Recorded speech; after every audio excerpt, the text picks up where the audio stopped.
welcome to the Foul Play YouTube channel, and this is Open Mic 244. We're part 14 of the new DCI Reports. So welcome, and welcome, Sunshine Christina. How are you?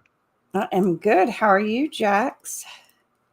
Not shivering as bad as we were. It's got a heat wave. It's in the 30s. That's good. It warmed up here, but right before it did, we had our coldest night yet and had ice on everything when I woke up yesterday. Her parts of Florida got snow. Yeah, they did. A couple. There's a meme going around. Actually, it's not even a meme. It's a real clip. They had Florida DOT instructed their road crew to go put salt on the roads. And there's a gentleman riding on the back of the truck with a 5-gallon bucket, literally throwing out a handful of salt every 5 feet. That's how clueless we are in Florida when it comes to snow. That's funny. Yep. Well, it's it's so rare for Florida to get. I mean, to be cold is one thing, but to actually get snow, it's pretty unusual. It is. It really is. I lived in Houston for a couple of years, and it snowed there in 2005, December-ish, and we got like 6 inches. And prior to that, my only experience with snow was like a half inch of ice slush here, because it just doesn't happen. But Texas got hit hard too, from what I understand, with this one too. Yeah, I think I did see that actually. Mm-hmm. Well, okay. So if everybody's there's probably a few things we could hit on before we get too deep into this. We don't have too many more to go, and I'm gonna just a little bit of information about where we're headed to with where we're at, because there's actually not that many. I think we're probably got 25 to 30 left, something like that. Okay. Of the 05-1776. There's a few others, but we'll cover that separately. But there's been a lot of discussion on X, those that have X, Twitter, or whatever. It's been interesting, I gotta tell you. It's basically rehashing what we've already talked about a gazillion times. And I get it, with, not everybody, is on one side or the other. It's been this split since, early 2016. It's no different. And, people, you pull out information based on your own personal experiences, and it's hard to shake. I mean, like for myself, I can't really speak too much for anyone else. I'm certainly open-minded. Show me something new, I'm going to take it in. It's going to go into the whole fold of what I've seen and experienced over the last 9 years. And I get it. I've been called, you're too rigid, you're not open-minded, you're not, I'm really not. I'm rigid in my belief of what I know right now. Sure, I am. And I'm probably not going to change that just because, you reword something, or, you fiddle around with this or that. A lot of the discussion has been about the disturbed earth search warrant that you got, the unfiled search warrant. Mm-hmm. The thing where, this has been discussed, I won't say to death, because we've only had it. You got all those in April of, I actually looked the other day, you got those in April of 2022.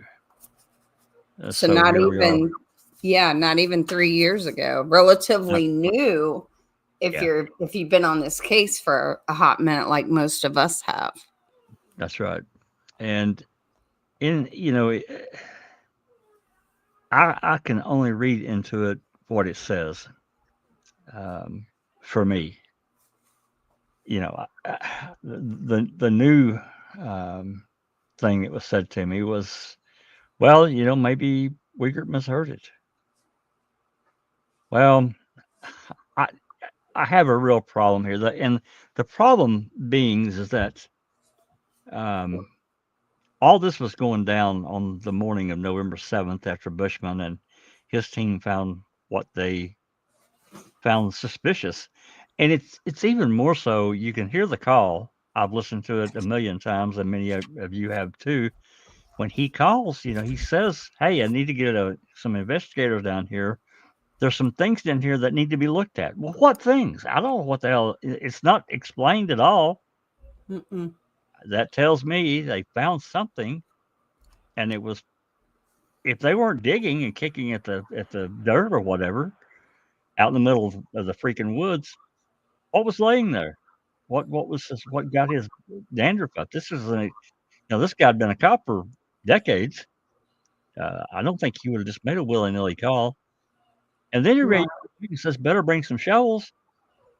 Well, okay, that takes it a step even further. So if you move that forward, I promise, shut up and we'll move on. But if you move that forward, Team A had walked onto the Vanderwerf's property. That's who owned it. Tom, and I can't remember the last name. This was their little parcel of land because they had walked from the Redont pit and walked that way towards Cush Road. And that's when they ran across this area of disturbed earth. So one of two things had to happen. They had to serve a search warrant. And it wasn't like, well, that they had a few days. They didn't. They had a few hours at most. That warrant had to be served, or the Vanderwerfs had to give permission. Mm-hmm. So for this to come up to now to be he misheard, this is a big thing. To me, maybe at the time, considering everything else, this blunt and bloody instrument wasn't such a big deal. What were they thinking? We know what we think now because we've been fed so much other information and didn't know anything about it. But for Wiegert writing this warrant, what was he thinking when he wrote that? Is he just writing down what he was told? Because he included everything else that we see repeated verbatim, except for the blunt and bloody instrument. It's cut out in other warrants. It's not there. But the other stuff is there exactly as written in that warrant. So for me, I'm like, yeah, I don't think so. I just don't think so.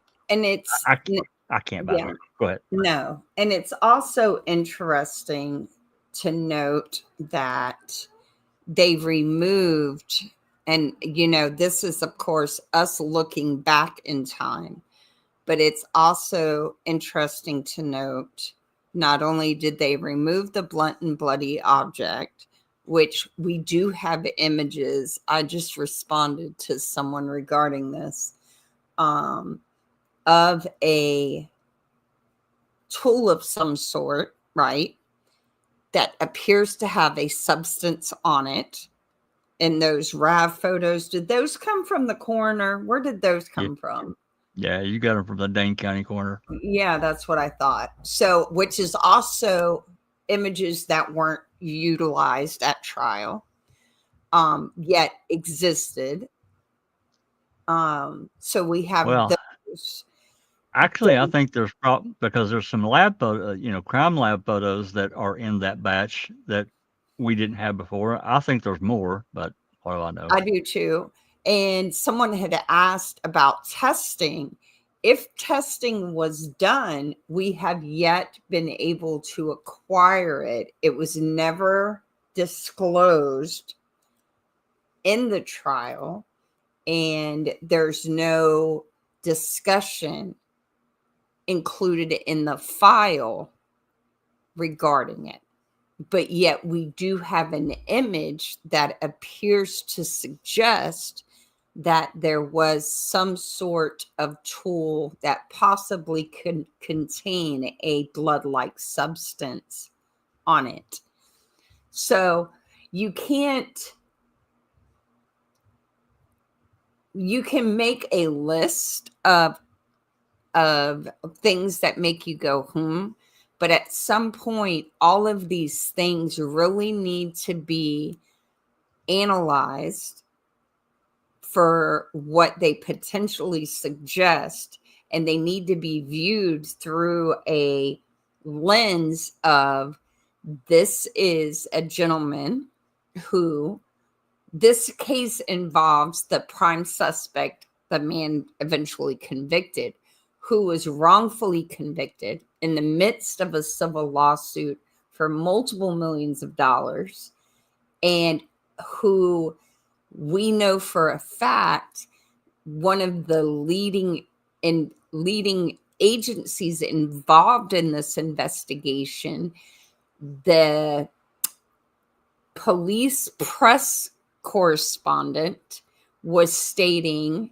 and the DA correspondent to the press were both stating that they did not have a significant role, yet footage from independent sources not connected to the documentary make it clear played a significant role, not only in the investigation, but controlled a lot of what everybody else did. And they had control of the site. They had the ability to relieve security detail and have the site to themselves. They set up roadblocks that were never explained. And they also controlled the property adjacent to the Avery salvage yard, which a lot of this questionable, what would you call it, evidence was found, and the coroner went to. Well, yeah. Well, I mean, the coroner was taken to, Mitchell's Materials, which was across the road from the Averys. He was never at the quarry, the Redoubt pit. No, and he was also, I believe he was also at the Manitowoc County owned gravel pit.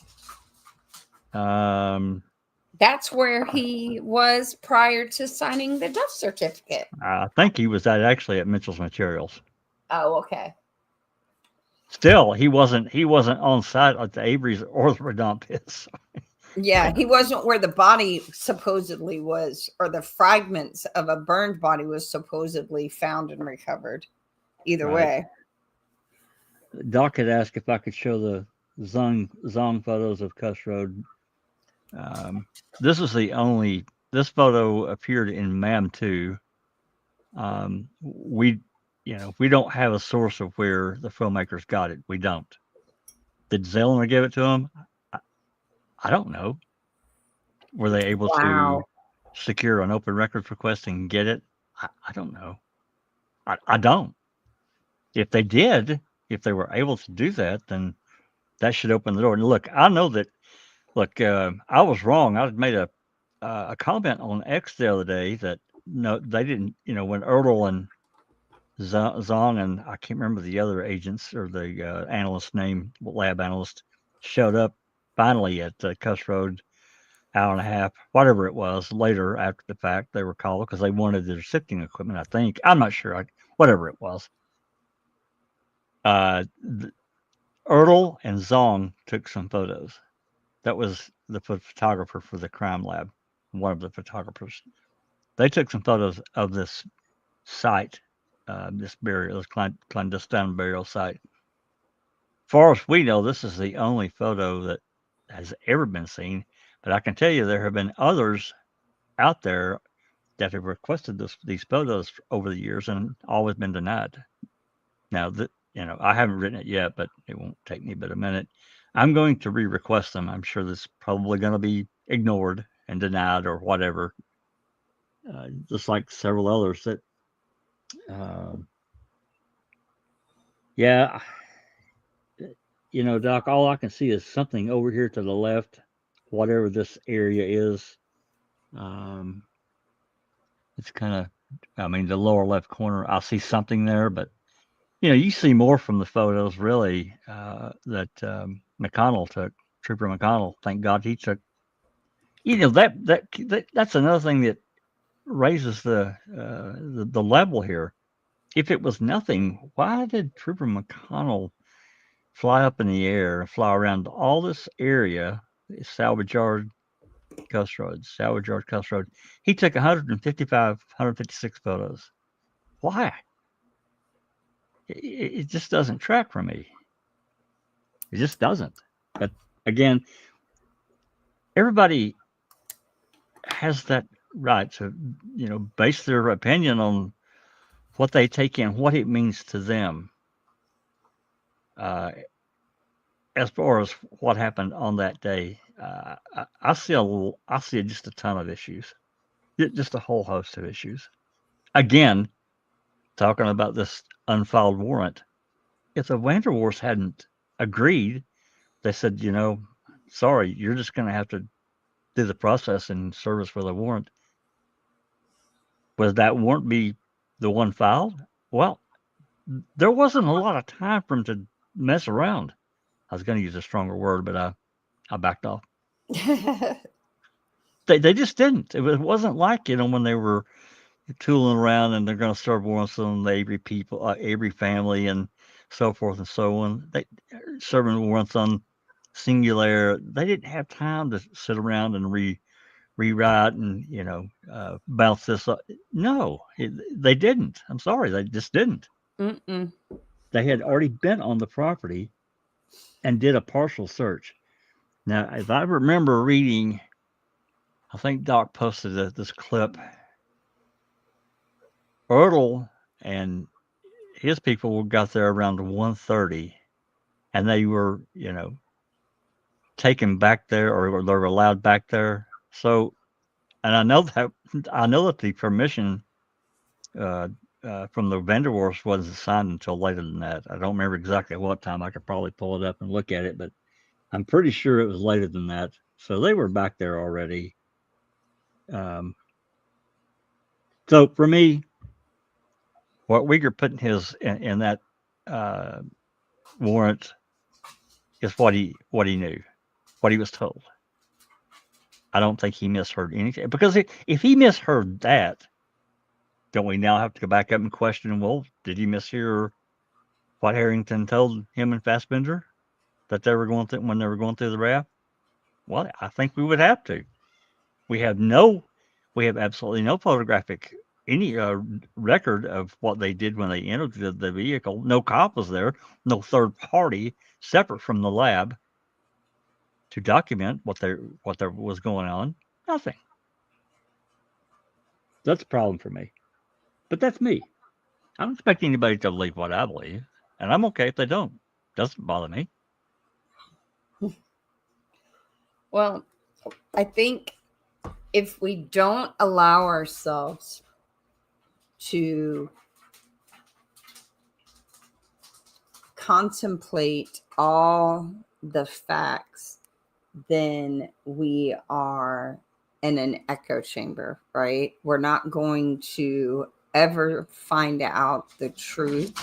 And more importantly, we're not going to be able to understand and then try and help others see, how this can be stopped from continuing to happen.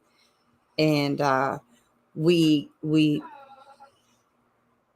live in a society that especially Western society, where it's our worldview is very skewed to a certain type of thinking.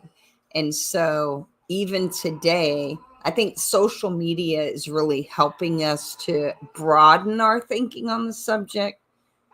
But people don't like being uncomfortable. They want to believe that the cops are the good guys. They want to believe that if you're I think a lot of cops are the good guys. Yeah, no, Melanie, for sure. For sure. And I'm not in any way saying it's all police officers or all district attorneys, because it's not. no, It's not. And it's those that are good, that are keeping a system that, and that does have bad apples from truly becoming a very dangerous thing. And and not going political, but hopefully there's going to be some changes in the future because of what happened to the incoming president. Whether he deserved it or not, that's not I don't care. But you cannot weaponize the judicial system to solve personal problems. And that's what I think we can all agree they tried to do. And it backfired. Whether he deserved it or not, that's between him and them, but it's clear you're not supposed to be doing that. And I feel like that's what is at the heart of this case, is that Stephen Avery and his lawsuit was a problem, and Teresa Halbach's disappearance was a solution to that problem. And her family and the Stephen Avery family have been greatly impacted negatively as the result. oh, I think that whole region's been negatively impacted. Mm-hmm. I agree. It's unfortunate, yeah, I do think that her death was used in this capacity. They forced the story to work, a created story. There's just absolutely no doubt. There's absolutely no doubt in my mind that what was presented at trial was a created confab. They made it work. Yeah, and that's and I wanted to. I think I drifted out of my lane and never got back to it. I think that Stephen Avery being a convicted felon and having that gun above his bed, it played a large role in why the blunt and bloody object wasn't going to work as the murder, what's it called? The murder weapon. Because the other thing that was looming was the depositions that started on the 10th. And they needed a way to get him off the street to hopefully derail Kosurik and Vogel's depositions. Which it did. Yeah, and it did. So they were able to do felon in possession of weapon, and then they were able to present evidence in a light that would allow the belief to be made, or the conclusion to be made, that the gun above the bed was the murder weapon, and a blunt force trauma to the head death just wouldn't work with that scenario. Not at all. And they didn't have a crime scene either. No, I mean, they still don't have a crime scene, but no, but they don't. No, but from I still, that to me, just the whole narratives, all of the narratives of the crime that were presented, how people who have ever been in a single wide mobile home and a garage packed full of items, how they were able to, no blood, no spatter. Yeah, no cleanup. Well, I mean, at the front of the door where Brendan told Fassbender, I think they definitely cleaned some old leaking transmission fluid up. Yeah, but we're talking about like a little itty bitty spot in the midst of a garage full of 50 years of stuff.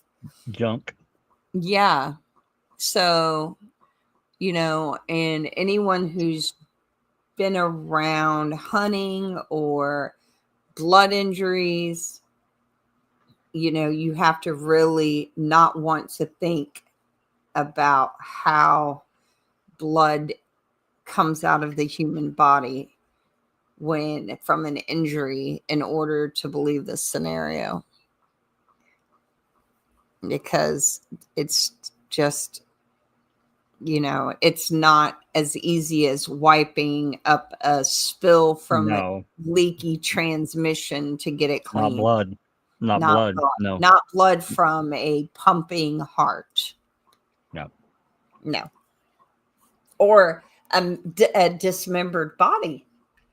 Well, see, that's another part that really kind of gets skimmed completely over, because there's no doubt she was dismembered, and that takes Mhm. time. That takes Mhm. privacy. Yep. So, Yep. You know, it's funny they never mentioned a wheelbarrow. It just popped into my head. Like, nope. that would have been a partially believable. Well, you can definitely move I mean, unless it's just really tiny, but standard wheelbarrow that most people have that buy, especially Yeah, living in a rural area. A lot of people mix concrete in a wheelbarrow, and it's you could easily move a body in that. it's way more believable than a mechanic creeper. No That to doubt. me is just hysterical, and then it's not funny. Ha ha. It's not. No, it's not. But I get your meaning. Yep. Anyway, I just there's so much discussion that we've had before. I'm not going to change my view on what I see, because then I tried to explain why these steps don't work for me. They just don't. There's other things in there in that warrant too that talking about Gettering was down there, Bushman was back down there because he did the test with the flag. Hard on one side, goes to the area where they had been disturbed. It went in easily. There's a piece of blue tarp that was in there that they found. The hit by Brutus on the area, he indicated. Kramer even wrote that in her report. There's just so many things that. Now, does this property back up to the Avery property? What does this No, property? Where does no, the plot. Verdant Hunting Club area? Well, that road cuts off to the right there and borders it, but the hunting club is on down in there a ways. You have to go. You have to So, drop that property though. At the back of the line, away from Cuss Road, butts up to the Redont quarry property. So that's what they did. They started in the Redont pit and walked that direction. I don't know how many of them there were, 5 or 6, whatever it was in that team. Spread okay. out a certain distance, and they just continued to walk across the property line, knowing or unknowing. I have no idea.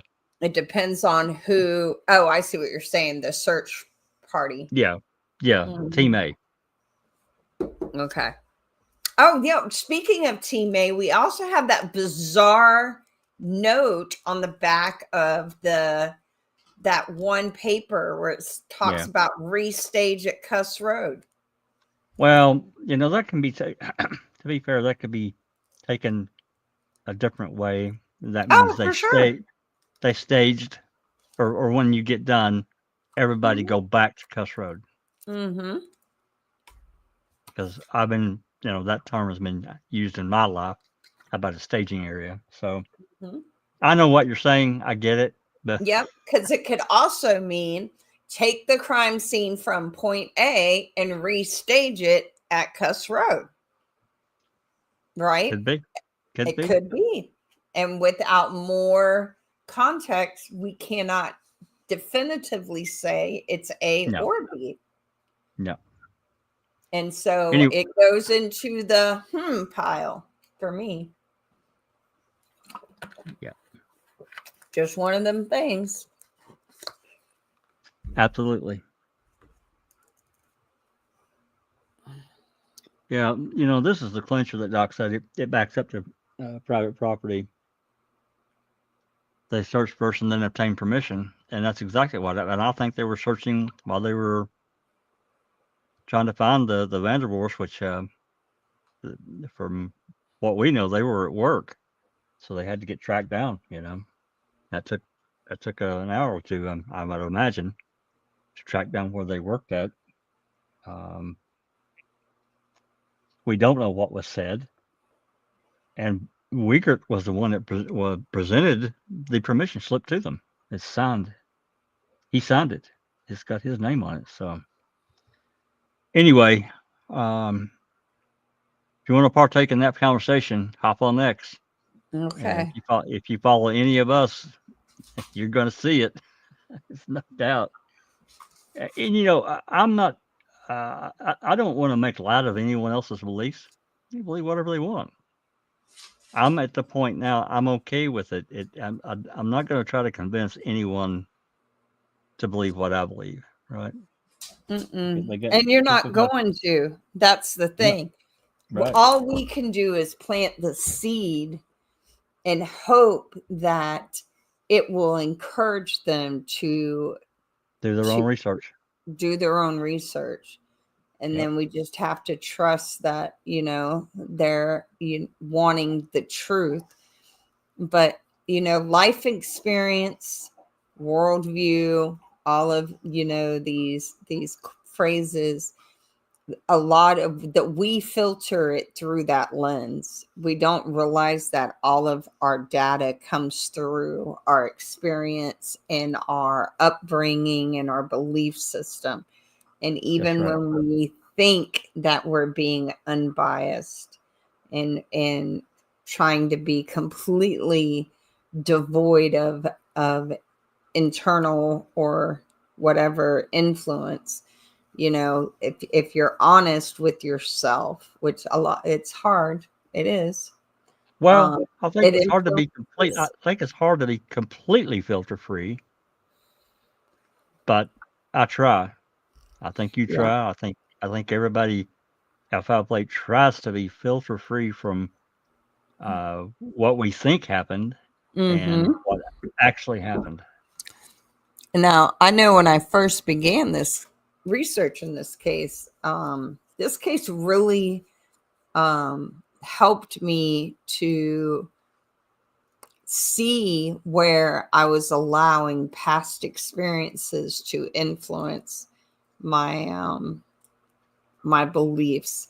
And I have learned a lot about how to recognize when I'm being intellectually dishonest with myself. Sure. About evidence, and I've also seen how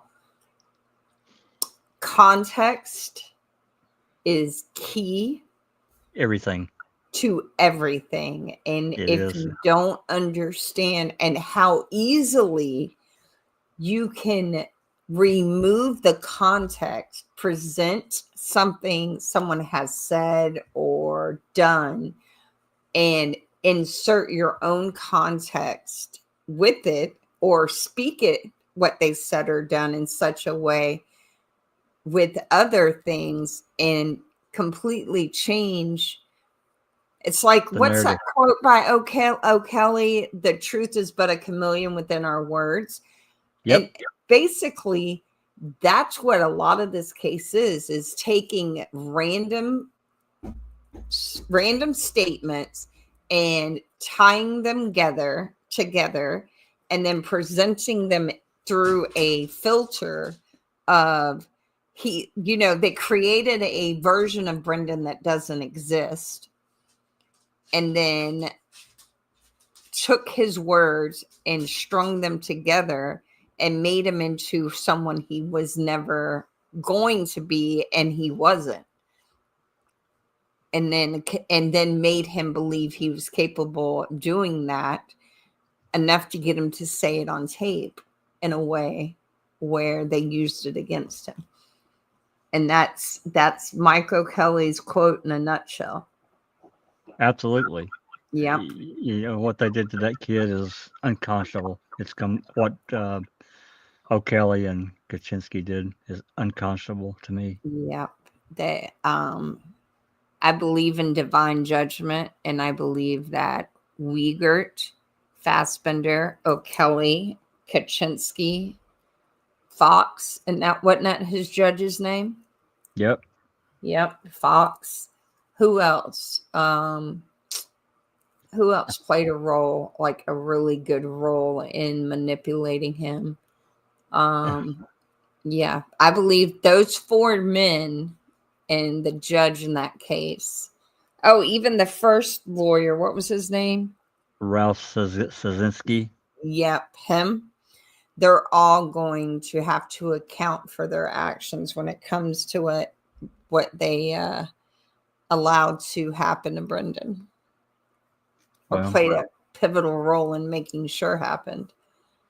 that's very possible, but you know, I believed this for many years. Something was going to happen to stop those depositions, and Yes. it did. And it did. I just see end result.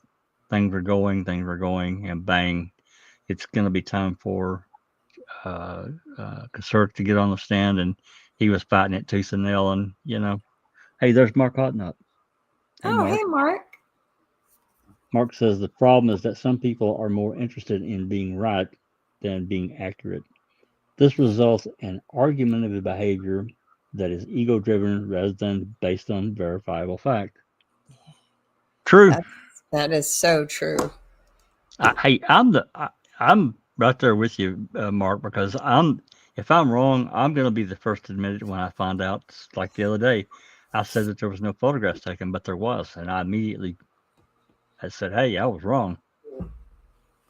I was absolutely wrong." Anyway, uh, yeah, great conversation, but I felt like you know because of everything that's going on X that it was worth mentioning and discussing a little bit. Thank you for the great comments, Christina. But if everybody's ready, we'll dive back into this document. We're at 346. Okay.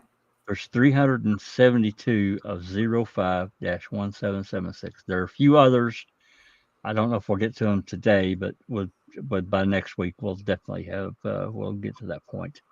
So this first one, oh, the other part I'm going to tell you. From here on, I think we've got up to 353, at least part of them. 346, all we had originally was the cover sheet.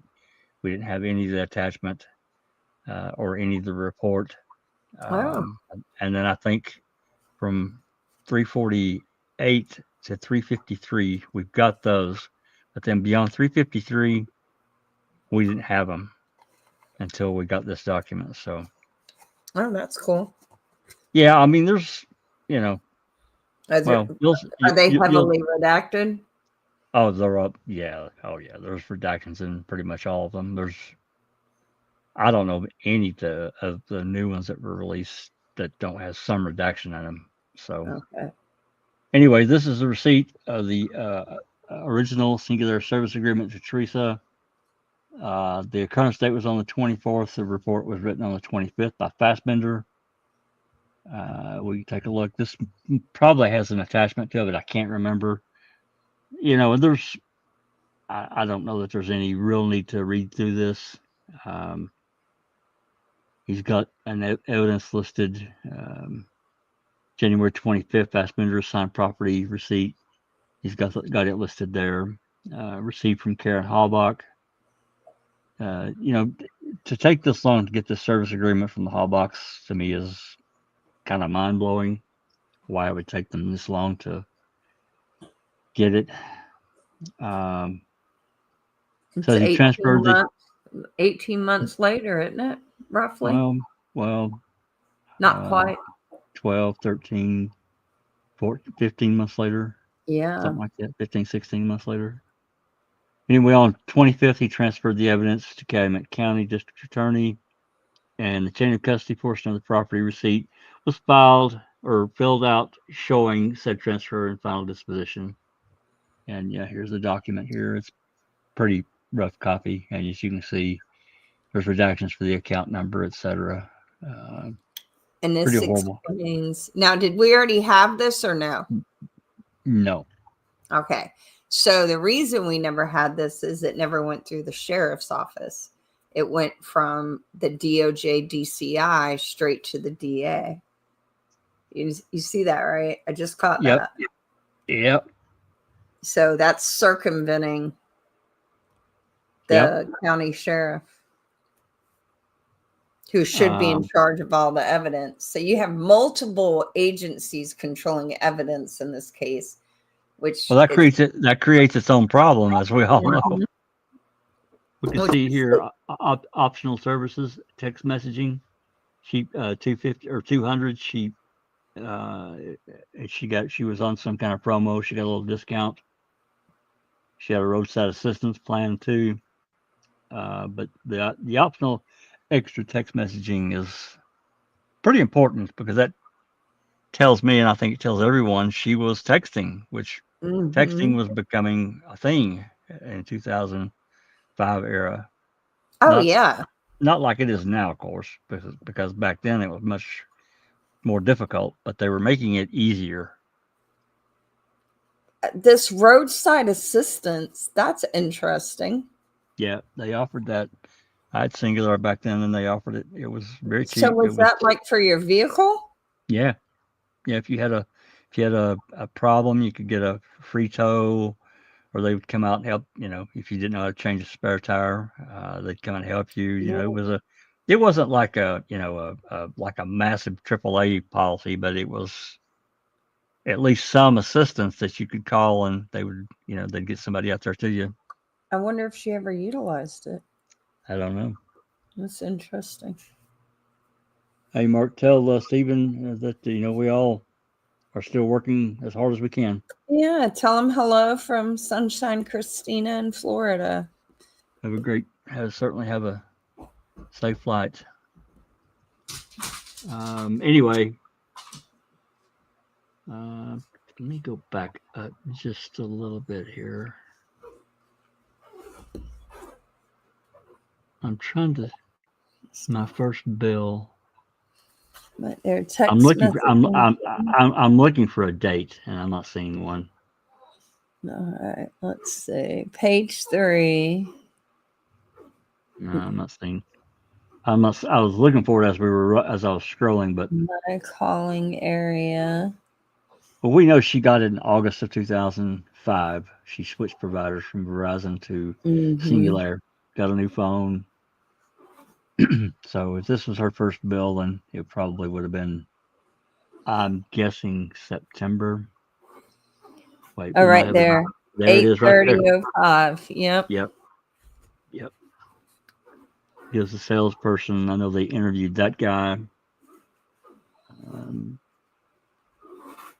So, there we are. Plan, text messaging, roadside service. Yep. Go. I understand. Go right there. I am recovering 60 days free roadside assistance, and we'll be billed $2.99 a month starting on month 3. Pound help. Interesting. Yep. Some kind of promo they were running, I'm sure. Yeah. Anyway, moving on. 347. We're at the 20. We're here now. 26th of January 2007. We're basically 2 weeks before trial, and they're interviewing defense witness. Look, I don't know if. Let me see if we have 347. Do you see this? So report date 01/26/07. Report status date 1/30/07. How's that work? I don't know, because there's so much clipped out of these new ones. They clipped out a lot of the stuff that was included in the originals, and 347 is one of the ones. Like I said, we don't have it. We never got 347 originally. Goes report from status 346 to 348. Yeah, a lot of these new ones are just like this. Yeah. They don't have the any changes, last changes were blah blah blah. It's been cut out. So the date of the report is 4 days, 26, 27, 28, 29, 5 days prior to the report being approved. I'm confused. How's that work? Well, the report status and then the status date. It was approved on the 30th. Is how I read it. It was reported on the 26th. It went to whoever Heimerl, the next person up. Like I said, all that stuff's been clipped out. Whoever their superiors are, and it was approved on the 30th. They read the report and said, "Okay, boom, approved." You can disseminate it to the masses, I guess. Okay. That's the only way I can read it. Yeah. Anyway, whoever this person is, we don't have a name, so this is another redacted. That there's. I'm sorry, I couldn't put a name to the report. Contacted the University of Wisconsin-Madison Police Department and request assistance locating any staff or students at the University of Wisconsin by the name of blank. Heimerl was informed that the name on the list appeared to be misspelled. Heimerl was provided with identity information for blank. I guess that's female, white, date of birth, who resides at in Madison, cell phone. Heimerl was also informed that redacted listed a home address in Maribel. On the 26th, Heimerl made a telephone contact. Heimerl explained the reason for the contact, and this person stated she would be willing to speak with Heimerl. Blank confirmed her present address, etc. Heimerl informed this person that the name appeared on the defense witness list in the case of state of Wisconsin versus Avery. Blank stated that she was not aware of her name was on this list and stated that she did not know why her name was on this list. She stated that she has never been contacted by any law enforcement officers, attorneys, or private investigators regarding the investigation. Well, that's interesting. On down here, she stated that she is familiar with the Avery family. She went to high school and hung out with Chris Avery while in high school. She has been to the Avery salvage business once while in high school. A whole section there redacted, whatever that means. She knows of Stephen Avery and only through previous friendship with Chris Avery. However, did not believe that she had ever met Stephen Avery, and had not had any contact with the Avery family since the beginning of this investigation. So that's weird. Yep. Do you see where it says she wants to become a lawyer and work at the Innocence Project? That's interesting. Wow. Well, he didn't call it Project Innocence either. Finishing off, Blank stated that she was not aware of any family or friends who were involved in this case as a witness. She stated that she could not think of any link between her and the investigation. That's it. I would like to talk to her, whoever she is. No doubt. Because that makes me think that they may have been getting these names from somewhere other than a potential defense witness list and trying to scare them off. Well, that has potential. Mm-hmm. All right, 348. 126 is the report date. Reports. He doesn't have an occurrence date. Okay, maybe it's in the report itself. This is our friend Larry Flessert from Technical Services. He's the man. Let's see what Larry has. You want to read this one? I'll read this one if you want. It's short. Yeah. Maybe Tank will let me get through the whole thing without whining. Case 05-1776, January 26, 2007. On January 17th, 2006, Senior Electronics Technician Larry A. Flessert, per request from Special Agent Tom Fassbender, processed 5 audio clips. The clips were recordings of conversations involving Stephen Avery from the Calumet County Jail. The clips were converted from value-added communications format to .wav or WAV format, and then placed on CD-R disc. That disc was then turned over to Carla Gildner for court preparation. Larry A. Flessert, Senior Electronics Technician, DCI. So, a year. Yeah. No, Yep. this is another one with no tag numbers, property tag numbers, nothing. No context. No context whatsoever. Nope. I don't think I've requested this, but I think I will. That was going to be my question to you. I don't think this is 348. Okay, I'll remember that. Interesting. Yeah. Why he would wait a year to make this report. All right, I'm not going to read any more to it until we find out something. All right, 349. Interview. Let's see if we have 349. I think we do. 349.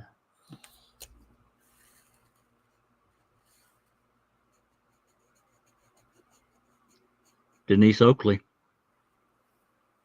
Why does that name sound familiar? I said Oakley. It's Coakley. She's the one that wrote the affidavit and said that she pulled off she talked to Teresa and she pulled off the side of the road to record her information about some appointment or something. Oh. Yep. So this occurred on 2/1, February 1st. Same date as the report. Kevin Heimerl. January 31st. Yeah, we've had this one. And then on 2/1, he made personal contact. Asked if she was familiar with the investigation. Yeah, we've had this one. There's nothing here. I mean, she did provide that affidavit. I'm sure she did to KZ. Back, it's been several years ago now. So this is, where a lot of the discussion talked about. Well, did Teresa go back home? Leave her that calendar thing that was found. Mm-hmm. Her day planner. Her day planner. That's right. Did she, leave and so forgot something and run back home for a minute and left her calendar there? So I'm only going to speak as someone who utilizes a planner and has for many, many years. And I know that especially on days where I have a set schedule that I have to adhere to, but even when I don't, my planner goes with me everywhere. It's like a running joke in my family. Like, you're taking it to the doctor's, you're taking it to the grocery store, because there's so much that I include in it. And I've always been like that because I've always utilized a planner. And so the more that I pay attention to how I use mine, and I'm not saying everybody's going to use it the same, I just really think it's more likely that planner would have been with her, especially on a day where she's got a set number, a specific number of places she has to be to do specific things for a job where she has several steps to complete in order to get paid for these things. I just feel like, and it requires directions, communication, and with a lot of them, right? And all of that, I don't see her leaving it at home personally. Now, could she have overslept because Halloween was the night before and she, yes, that is a possibility. It is. But I just don't see that. Well, a lot of people use that kind of thing. I mean, she's basically into two businesses. She's on this business leader thing that she had going on. And then she's involved in her family's life. She had a lot of things going on. So for a lot of people, organizing, making sure that they're, she had appointments for photos. She had appointments to, deliver photos to or meet with somebody so they could get their photos and talk about, what they wanted to order. There's just all kinds of different things going on. So for a lot of people, this is easier for them. And let's not forget, she was an assistant coach for her sister's volleyball team. She was in charge of uniforms. Yeah. In charge of uniforms. She had her own business, plus the auto trader business. She just had, and when you're trying to be active in this many things, it requires being disciplined and to adhere to a schedule and organized. That's right. And organized. That's the key, because that's where, that's why a planner is so beneficial. Is very it handy. Allows you to plan out how to accomplish the things you need to accomplish. And I know for me, when I don't plan out my day, train comes off the tracks. Yeah. Or I'm not riding with 4, I'm riding with a flat and just kind of limping, not getting it all accomplished, Sure. Oh yeah, absolutely. I get it. All right. There's a lot of open discussion about the day planner. This is one of those that it's almost flip a coin for me, because it's such a dividing line. I want to believe that she, in my mind, that she forgot something or whatever, and she had to run right back home right quick, and she left it there. Do I know that? Of course not. But to say that she took it with her and then somehow Ryan Hilligus ended up with it is hard for me, because how would he, unless he was around her at the end? Or so either, she made it back home, or they got in her vehicle prior to the official narrative. One or the other, right?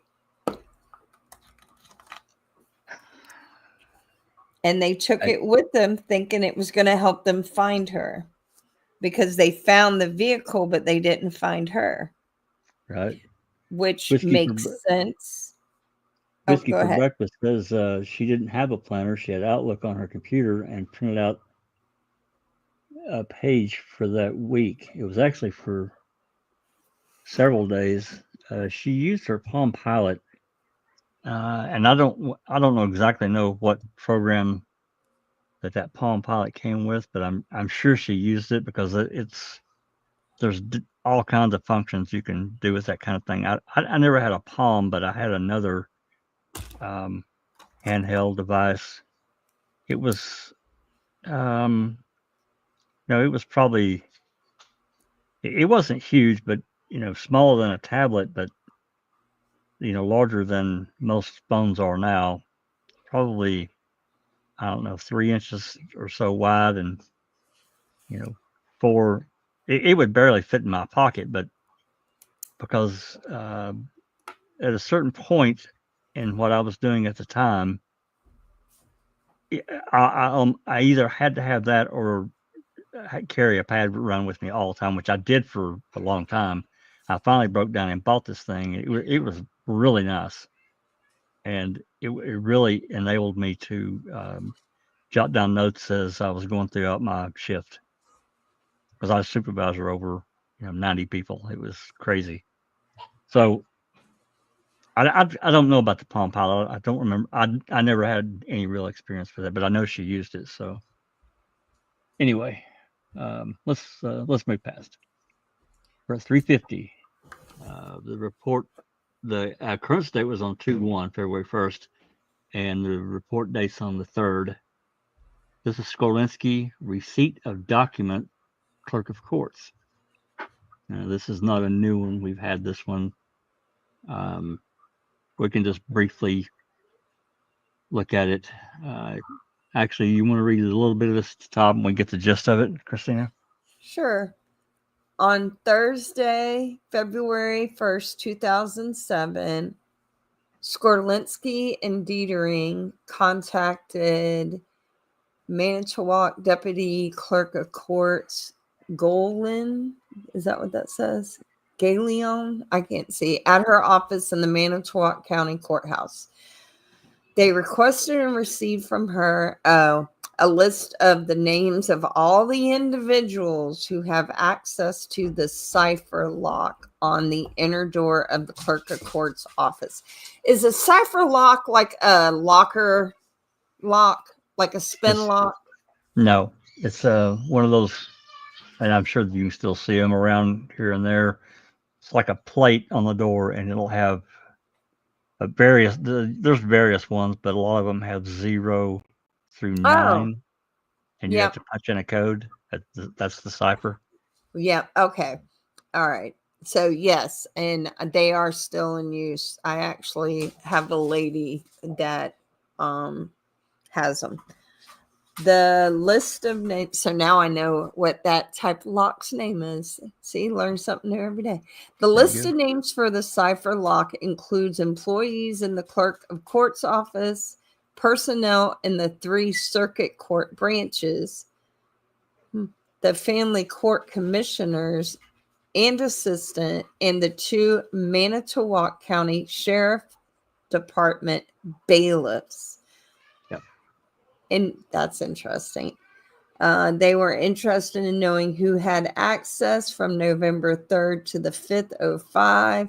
The law library check-in list indicates that during that time, no one checked into the law library. It is adjacent to the clerk of court's vault where the records are kept. Investigators were attempting to determine if either Colburn or Link had access to the clerk of court's office.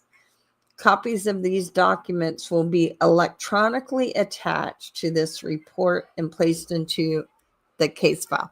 So now that I have that information, the bailiff could have told any of them the code, and they could have just went in there, not signed in, and got what they wanted. Well, yeah, I mean, there's that second entrance that became quite the thing to discuss. I mean, I guess you could still discuss it, but we don't, there's such a lack of information about it. But having this second entrance into the secure areas, I won't say it's crazy, but it's kind of interesting that they would have that. I'm not exactly sure why. I'm just not why you would have a second secured entrance to that area from the law library. I don't know, but there's also, and I don't want to say this wrong, but I'm pretty sure the master key would allow you to bypass that cipher. Well, if you got a master key, you probably got the code. Well, whether they admit to it or not. I would imagine so. I can't disagree with that, but I don't know for sure.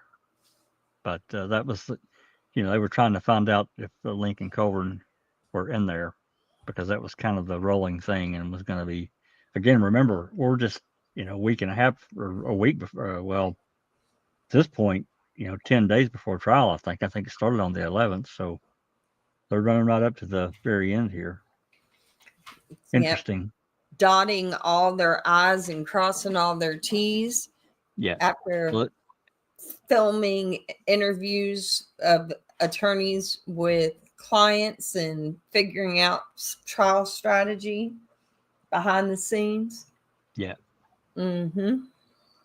And this is a list, I think, just kind of lays out where everything is. I looked into this courthouse was built. I believe the date for this one was I was actually kind of surprised. I think it was built in like the 1880s. This thing is massive. I'm sure.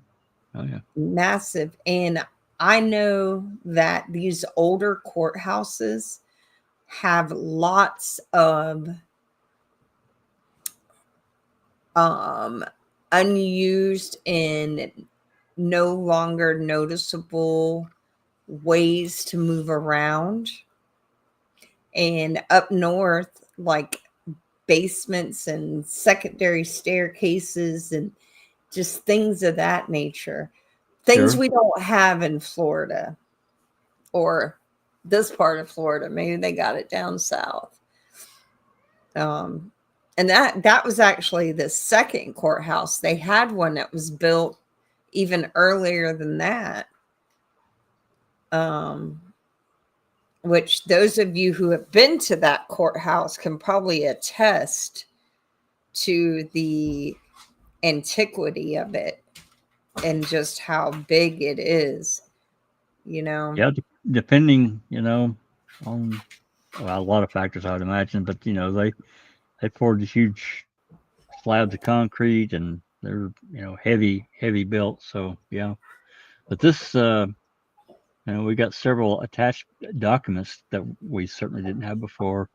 It shows the law library check-in. Of course, they got the name redacted and no ID, but it does give dates and times. Looks like it was not used heavily. Here's some more going back to early 05. Actually, this name here I've got a couple of names unredacted for whatever reason. I don't really understand that. Isn't that interesting? Yeah, I'm not sure why that is.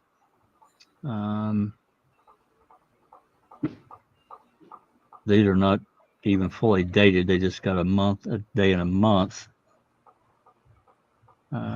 Another page, a few more unredacted. So I just asked ChatGPT, and they're saying that it was constructed in 1909, so 116 years ago. And it's over 80,000 square feet. Yeah. Oh, yeah. It's huge. Huge. Yep. Of course, I know they've added on, over the years, which they've had to do out of necessity. Anyway, there's several law library check-ins that were attached that we didn't have before. I don't know why they went back that far. Go ahead. I was just going to ask, do the ones that we did have, they're not redacted, right? We didn't have these before. Oh, okay. So now we have them, but we don't know who was going in there. Well, I mean, there's a few, but some of them just have a single name. They don't have a last name. So, I mean, to me, it's kind of useless. But certainly with all the redactions, it makes it really useless. But man, why some of them are unredacted, I don't really understand that. But whatever, I can't read too much into that. All right, moving on. 351. February 1st is the occurrence date. February 3rd is the report date. Another Skorlinski report. Receipt of documents Manitowoc County Public Works. We've had this one. I'm sure we had this one, but I think this is another one's got an attachment. Yeah, we had 351, but I think there's an attachment to this one too that we didn't have before. This is about the keys, the Grand Master, and the Master keys. Isn't that an interesting turn of phrase? Yeah, it is. I mean, yeah, certainly you would think a master key would open every lock in the building. I'm just going to guess the Grandmaster is what copies are cut from for the masters. I don't know. I'm thinking of like other places those two titles are used in the context. Yeah. Like what a bizarre way to label your keys. Yeah. Yeah, to me, that's an interesting point. This person, Newser, provided the documents showing who had been given these keys, the key number, the date they were issued, and the date they were returned. Newser also provided a list of all county employees who received a key for the courthouse. The investigator reviewed the list, and the names of Colburn and Link of the Manitowoc County Sheriff's Department do not appear on the list. Shocker. Interviews will be conducted with employees on these lists, specifically the Grandmaster, Master, and Clerk of Courts, Master and Clerk of Courts, to determine if Colburn and Link had access to any of these keys. The documents will be electronically attached, etc. Yeah, see, there it is right there. I just thought there was an attachment. Control key. Kyle. Yeah. Newer buyer. Yeah. Schwartz Servant, something like that. Wasn't one of these related to Kasurik? I think Jinxie figured that out. That I don't know. Yeah. They all worked for him anyway. That's what people... If you don't stop, Tank, I'm not going to play ball with you. This is an interesting date on 1/16/2007. That was right there at basically a couple of weeks before the interview. Interesting. Yep. Master key. Got names scratched out, new names put in. I don't know why they would do that. I mean, they did one line it, but to me, you just, you should. Oh yeah, Dvorak. Yep. Oh yeah, he was and Siders. Siders is on there too. Mm-hmm. And I mean, they're heavily invested in the outcome of this case. So that's another one. He was part of the case. Of course, that was back in '99, but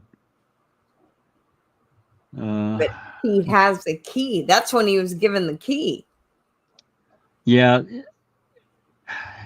Look, date returned, lost. See, he never returned his key. Well, see this. I mean, there's no return date on that, so no. See, these have all been returned or lost. Yeah, that's not good. Not good at all. Not good at all. And most of these names I've never seen before. This name Shabesta, I swear I've seen that name, but I can't remember where. Maybe somebody. It's probably somebody else.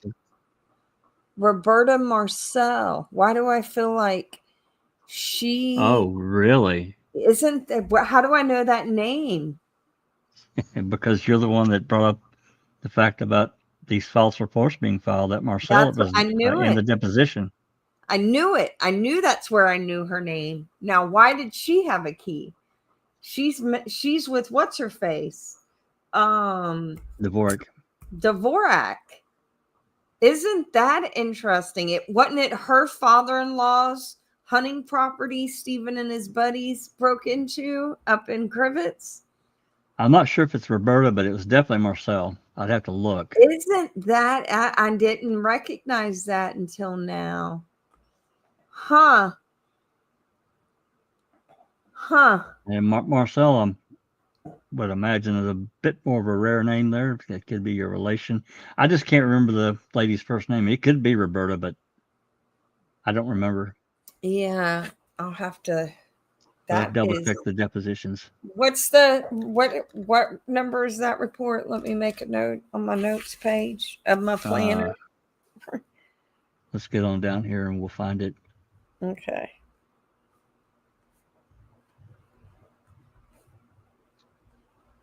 That key record is quite extensive here. I knew there was a. Oh my goodness.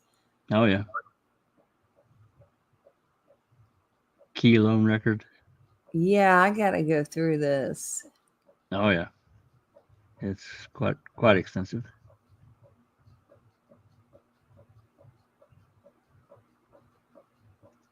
And to be honest, I haven't taken the time and looked at every name here. Of course, a lot of it's going to be irrelevant.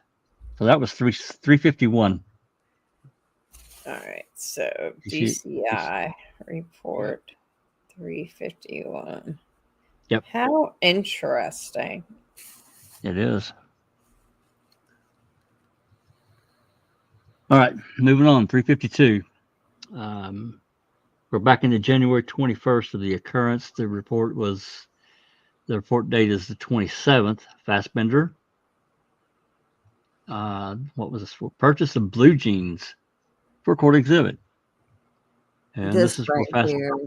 Oh. Yeah, this is where he took Karen and the daughter Katie to Coles. I have a real problem with this, but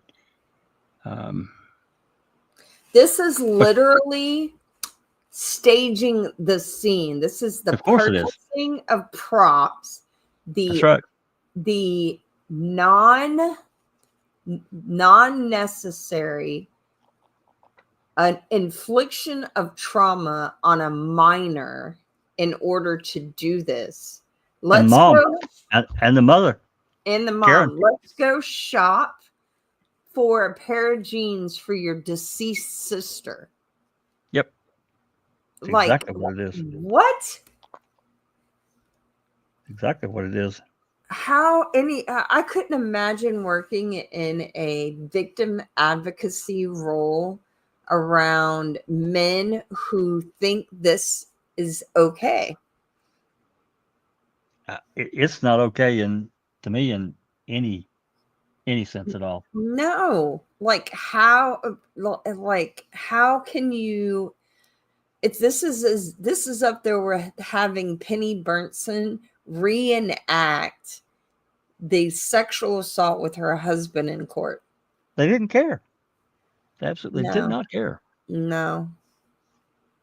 Just completely redonkulous. And I'm positive that Jody told them that she herself may have burned a pair of Daisy Fuentes jeans. She couldn't remember.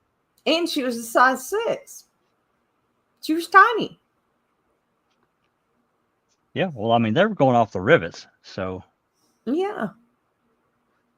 So, I mean, let's say the fact that they put size 6 in there, it's just, let's say they did have a tag from another pair of jeans, because, we did see clothing that wasn't completely burned up in there.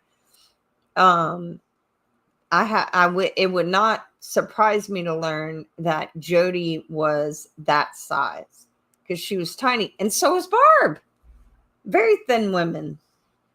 I haven't been a 6 since I was in middle school. Well, we won't talk about as an adult when I was, but some women are built thin. My sister is very thin. My oldest daughter is very thin, but I am not. I am, not. I haven't been a single digit since I started having children for any length of time.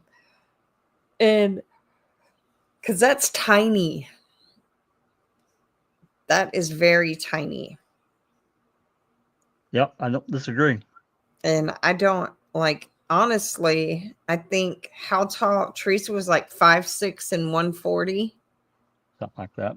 Yeah, I don't think she was a 6 either. No, I think They she may would have be said she was a 6, but she was probably more like a 7 or a 9. she may have been 125 or 130. I don't think Yeah. she weighed 140. But Although, regardless of the fact, they didn't have anything but rivets. They I could have know. come from anywhere. Yep. I know. It's just it's all circumstantial, even if it is truthful. And to have her teenage sister, like, why did she need to go? Why couldn't Teresa's mama went by herself? Why put the child through that? Well, because they want to create this drama. They Yeah. want to. It's theater. I got in this big racket a couple of weeks ago about it. It's theater. Mm-hmm. The whole world's a stage. I agree. I think it's more obvious now with social media and these cases where these families are putting on a persona for social media views and likes, and then you're finding out behind the scenes there's a lot of chaos and abuse and other things going on after something traumatic happens. But it's clear that there are people who live their life presenting one person to the world, and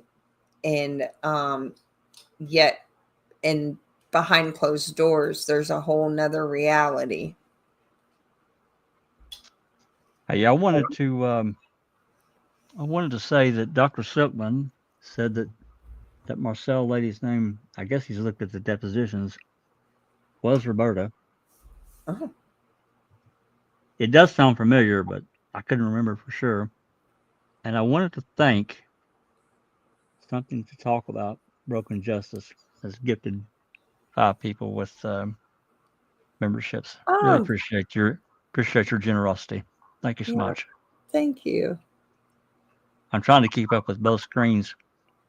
Hey. Yeah, I do too, but then I get to talking or taking notes. There's Raven. Hey, what's up, guys?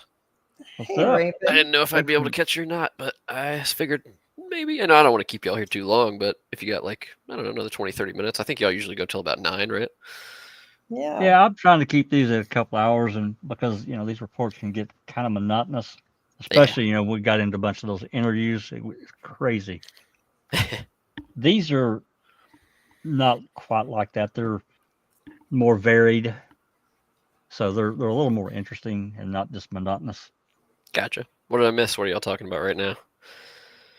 Well, this report here is where Fassbender took Katie Halbach and Karen Halbach to Kohl's to buy this pair of Daisy Fuentes jeans to present at trial.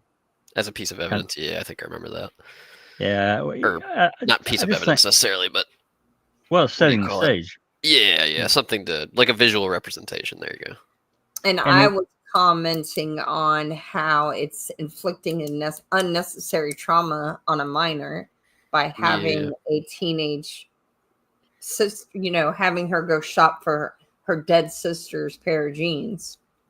Yeah, I don't know whose idea that would have been, but and then we compared it to them having Penny Bertson and her husband reenact her being sexually assaulted in court for the jury. And just like, I couldn't imagine being a victim's advocate in a courthouse where these things were deemed okay to do to victims. Yeah. I still don't think it's as bad as what Lynn Kaczynski did with the flower, but my God, that's another story. Yeah, that too. That was a little messed up. Yeah. With the Well, it was a flower, wasn't it? Or was it a ribbon? Oh, it was a ribbon. Sorry, not a flower. Ribbon. The ribbon Oh, that from was the church. that was O'Kelly. That was O'Kelly. Was that O'Kelly? So okay, it was. Oh, Well, O'Kelly through Lachinsky. Yeah, that's right.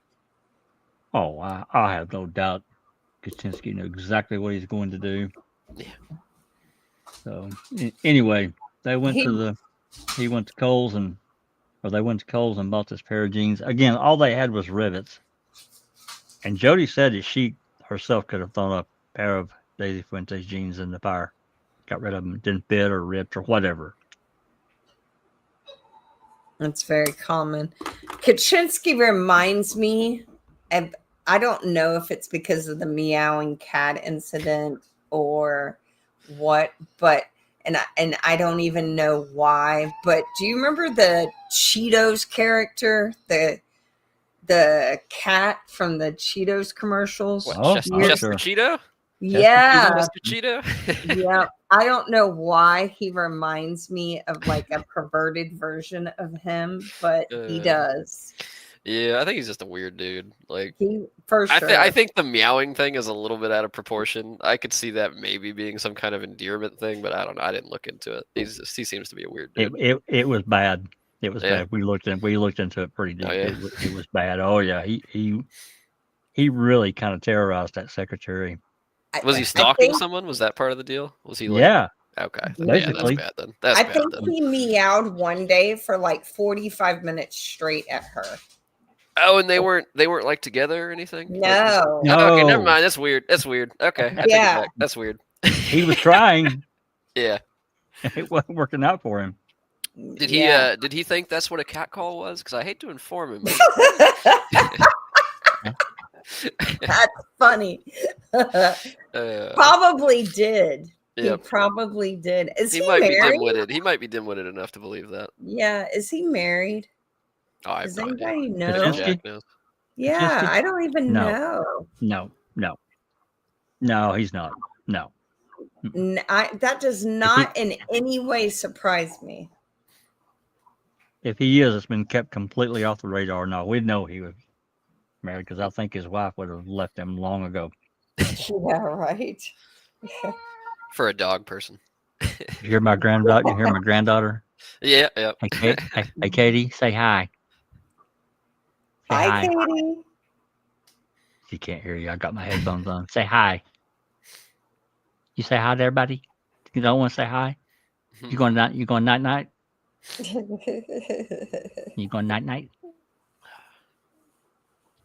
She's saying it, but it's real quiet. She's usually pretty loud too. She's not really a quiet child. Yeah. Are you getting ready to go night night? She? She's 2.5. Jack? Oh, So wow. she's 2. Yeah.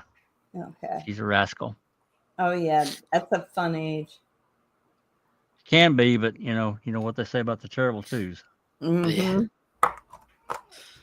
Yeah, it's okay. It's okay. I am. Oh, I heard her. Yeah, heard that one.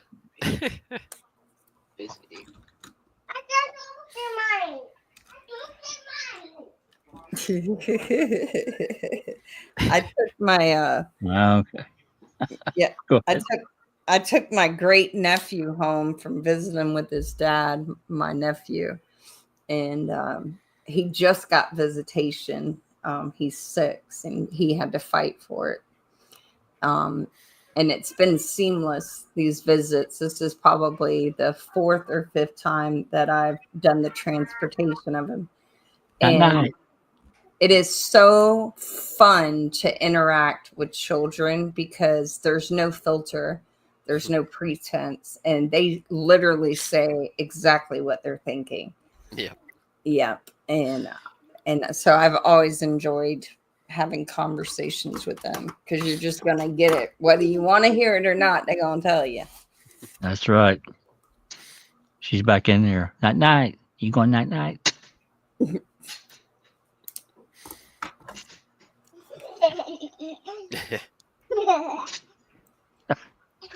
She's such a goofball. Are you going to bed? Getting late. You better go to bed. So, Raven, where do you live?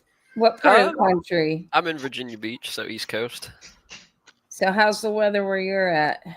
Oh, it's nicer now this Not- week. Last week was pretty cold. We were dipping even into the teens some nights, but now it was 50, almost 60 today, and it's not going to drop below freezing Oh, even at in the night teen, for the next in the week. teens. That's heavy sweatshirt weather. Yep. Did I y'all bet get that's nothing snow? for you.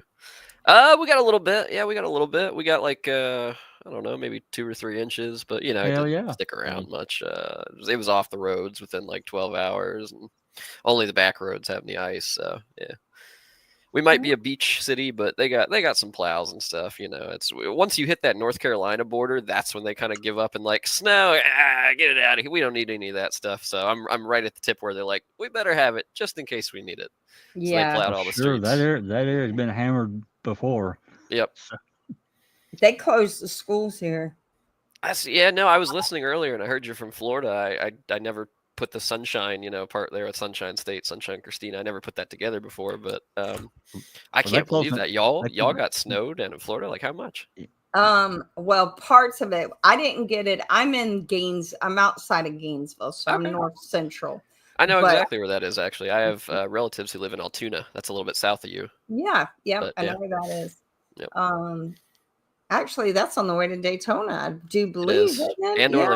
Orlando. Yeah. Every time we'd go down and visit family, we'd always, about a 20, 30-minute hike to Orlando Studios. So Oh, cool.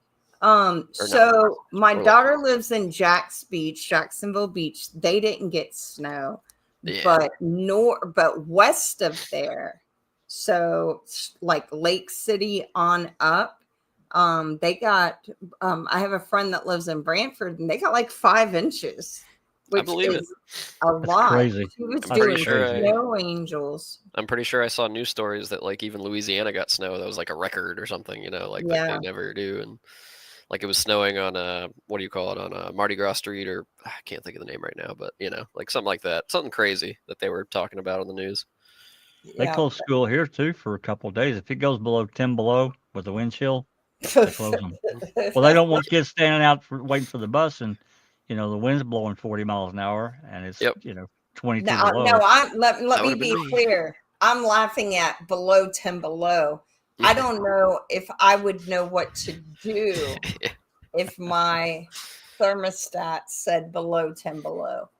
Yeah. I don't like I can't. I have a friend that lives in Alaska, and she was outside saying it's such a beautiful day. It's 12 degrees out, and I'm Right, like, Heat wave.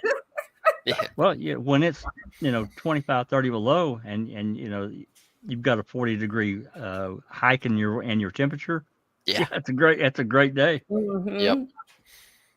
Yep. Somebody else told me anything below like 28, it's just cold. It really doesn't matter. And once you get below like in the single digits and below that, it's all the same. You're freezing. It doesn't matter if it's 5 degrees or negative 25. That's right. And You better wrap up and layer, because if not, you're gonna feel it. I know, Anyway. that's for sure. All right, let's move on. Okay. 353. This occurred on the 14th of February. Trial has started, and the report date is the 16th. This was Deb Strauss and John Dettering. Oh. And they're interviewing Edward James Fitzgerald, and I'm pretty sure this is the second or third interview. Let's see here. And this is the last report that we had originally, by the way. After this, none of the reports we had. So just want to clear that up. On February 14th at approximately 11 a.m., Strauss and Dettering interviewed Edward James Fitzgerald. His date of birth. Interview was conducted redacted. The purpose of the interview was to obtain information Fitzgerald could provide regarding his handling of evidence in Stephen Avery's previous case, the one in which he was exonerated. Prior to asking Fitzgerald any questions, Fitzgerald was asked to review the report prepared by Fassbender. This report was prepared as a result of a telephone interview Fassbender conducted with Fitzgerald on December 11th and 12th, 2006. See, I knew this was a second interview. Fitzgerald read the report and stated that everything in the report was factually accurate. He provided the following. I don't know that we necessarily need to read all this. We've had it. It's not new. Just wanted to read that top part out because I knew it was the second or third time. It seemed like that they interviewed him 3 times, but I don't know why I'm thinking that. Yeah, he asked about if he knew why the box containing the vial of blood appeared to be sealed with Scotch tape. Fitzgerald responded that even though he has no specific recollection of sealing the box with Scotch tape, if he did do it, he would have used Scotch tape because that is what was available to him at the time. Can you remember there was kind of a big deal about that box being sealed with Scotch tape, and it kind of is, instead of evidence tape or whatever would be appropriate, with initials and all that kind of thing. Do you remember what Fitzgerald's job title was? I don't. Was seeming he like he in- seeming like he was one of Avery's lawyers that was involved in the late 90s in his case. Was he Innocence Project? I can't remember. I can't remember if he was Innocence Project or not. It's probably in the prior report that Fassbender did like a month and a half earlier. I'm gonna bet. Okay. Raven. Interest. Yeah. Anyway, I'm not gonna read all this out. Okay. We've had it. It's a 3-page report. Let's move on to 354, and this is new. We never had this before. This is occurrence date. Again, we're 9 days into trial. The 20th, February 20th, 2007. Report was the 21st. Another Heimer report. Contact with investigator Frank Stokes. Christina, you want to read a little bit of this and kind of get the feel for what it is, or we can read the whole thing for all I care. Okay. So on February 20th, 2007, at 2:40 p.m., Special Agent Heimer made telephone contact with Mr. Frank Stokes, a private investigator with Stokes Investigations Limited, based in Midlothian, Virginia, your neck of the woods. Mm-hmm. I was going to say, I'd heard of it. I don't know exactly where it is on the map, but I'd heard of it. Special Agent Heimer made multiple attempts over the course of the previous 3 weeks to contact Mr. Stokes and was ultimately able to speak with Mr. Stokes on February 20th, 2007. Heimer contacted Stokes to complete follow-up investigation regarding a previous contact Heimer had with Sheila Berry of Richmond, Virginia. Now that's my neck of the woods. Berry had reported that she had been contacted by P.I. Stokes in regard to her sighting of a female she believed was possibly Teresa Marie Halbach. Heimer identified himself verbally to Stokes and explained the reason for the contact. Heimer asked Stokes if he had done any investigation regarding the information provided by Sheila Berry. Mr. Stokes stated that he had been hired by attorneys Strang and Buting. Stokes stated that he was unable to discuss information regarding this with Heimer and suggested Heimer speak to attorney Buting. Stokes inquired as to how Heimer had obtained Stokes' name, and Heimer explained that Sheila Berry had been the source of that info, as she had stated she had met with Stokes. During the brief conversation with Stokes, he stated only that he had identified a woman out here. However, he stated that he could not discuss any matter of this investigation. Heimer thanked Mr. Stokes for his time and concluded the contact. I've already asked if we have the witness list for the defense.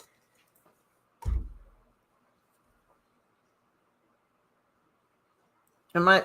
Hello? Oh, okay. Sorry, I had to mute. I'm ordering food. Oh, okay. I still have a cough from a cold or something. No, as far as I know, we've never been provided with the witness list, the defense witness list. That's Because what you mean. I'm curious. We know, whether it's lawful or not, we know they were recording the meetings between Stephen and his attorneys. I'm curious how much of this information was coming from the witness list and how much of it was coming from monitoring of meetings with the attorney and also monitoring of phone calls with attorneys. Because these people seem kind of surprised that they're being contacted. Have you noticed that? Just about in every case. Yeah.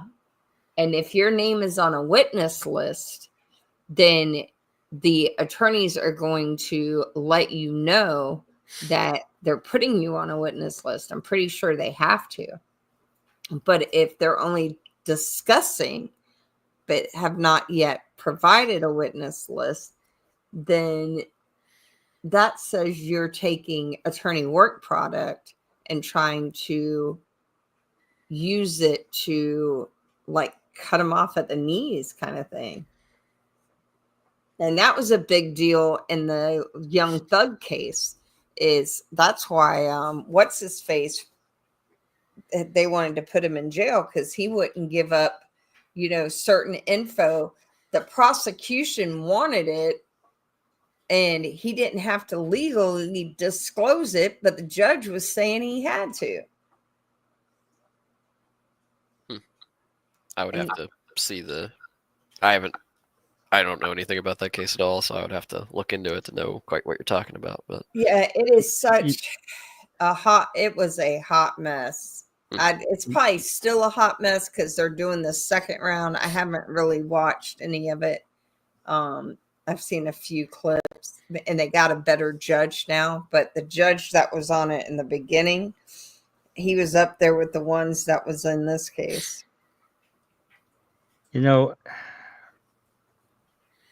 I'm just thinking now, it seemed like we did have a partial defense list. That was years ago, and I don't know why I'm thinking that, but I am. I could be just misremembering some other list, and I'm trying not to. Don't put much stock into that, because if we had it, I have no idea where that's at. One thing I've noticed, especially, it's not so much in the younger generations, I don't think, or if it is, it's not as obvious to me, but older generations, Gen Xers and above, they have this ingrained belief that certain professions are incapable of making mistakes and are smarter than and are but if someone went to law school 30 years ago and then hasn't really practiced law except to do the same kind of cases over and over and over again, all of our memories fade with time without active use. We know that, right? And some documentation to remind you. Yeah, if that's why continuing education classes and these certifications and all of this are important to keep you abreast of things that you need to know. Yeah. And it's the same for judges. It's the same that I don't care what your profession is. If you're not actively engaging in the information, use it or lose it. There's a reason why that saying gets thrown around. It's true. It is true. That's all right. How the mind works. That's right. Whether you spend $100,000 on an education or, $1,500 or $100. That's right. All right, moving on. 355. Hey, guess what, Christina and Raven? We have Larry Flesser again. Imagine that. Mm-hmm. here we are on. We'll probably get his occurrence date down below. The report date is on March 8th. So we're yeah. weeks in the trial now. The duplication of digital media. And the status date's the 21st. Is that what that said? It did, yep, Go it back did. up. Yep, the 21st. Mm-hmm. That's That five, is five and a half weeks after the trial has started. Mm-hmm. So on March 8th, he's got it dated March 8th.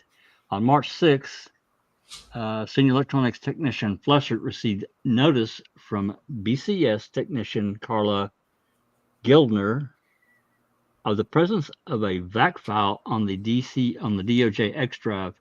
I'm pretty sure I know what this one is. This is where they, like I said before, certain files you cannot play from a hard drive. They must be on a disk. It's just the way that file structure is made to work. Anyway, I think that's what this is. Gillen was presence of a VAC file on the DOJ X drive. Technician Gildner asked that the content of the VAC file be examined and excerpts be produced in WAV file format. When technician Fleshert attempted to open the VAC files, however, they would not open properly. Attempts to open this file from the X drive were not successful, so technician Gildner decided to send the files to technician Fleshert on CDR disk. The next day, on March 7, technician Fleshert transcribed the files from the X drive to CDR disk. When this was done and the CDR was played in a PC, the VAC files opened successfully and were able to be played back. From the VAC file labeled, and it's got the number there, 5 excerpts were produced. These excerpts in WAV file format, along with the WAV file of the entire conversation, was placed on CDR disk. This CDR was then turned over to technician Gildner. On March 8th, Fleshert received from Special Agent Deb Strauss another CDR disk containing VAC files. This disk contained a conversation labeled, it's got the number there. From this disk, technician Fleshert produced an excerpt in WAV file format. Technician placed this WAV file on a CDR disk. This disk and the original disk containing the VAC files were then returned to Special Agent Strauss. I want that disk. Yeah, me too. Because if that first number is a date. Yeah. Is that what you were going to say? My bad. Yep. No, you're good. Because February 4th, when was, that's like, what was she up to with Brendan? February 5th. Yeah. 03/05/07. I don't know if that's an actual date because the other one is dated 02/04/06. That's the one I want. I want both of them. Okay. I'm happy with that. Because February 4th of 06, when was Brendan arrested? March 1st, 2006. Uh-huh. What's she doing with Don't know. Yeah, because she recorded everything. Because there's a note when she did her when she did the investigation into the police conduct and the wrongful conviction of Manitowoc. Yeah, there is a note in that file at the conclusion where she destroyed all her recordings. Yep. Yeah, I think that's wrong. I think that's completely wrong. Yeah, I agree. Yep. So I'm going to request these. Be another one for them. Be another one for them to ignore. Maybe I'll make a small list and just do it all at one time, and that way it's all there. Yep, put it all on one. That's right. So that was 355. Okay. Go ahead. So off topic, but not off topic. Didn't Remaker go to court? Has he? Actually, I haven't kept track. I haven't kept track either. I'd have to look. Anybody in chat know? Seemed me like that was the 11th, but I could be right. Could have gotten moved. Yeah. I haven't heard anything. Let's see if anybody in chat knows if he's went. I feel like it was I feel like it was around the 1st of January that he was supposed to go. It seems like I said, I think it's supposed to have been the 11th, but I could be off on that date. Go on, Tank. All right, moving on. 356. We'll do a few more. It's already almost 9 o'clock, so we'll do a few more, and we'll call it a night. Okay. This interview obviously is redacted. I have no way to find out who this was. This was on the 27th of 2007, so we're 6 weeks from when the trial began. It was reported on the 29th. Strauss and Dettering. Public integrity. That's funny.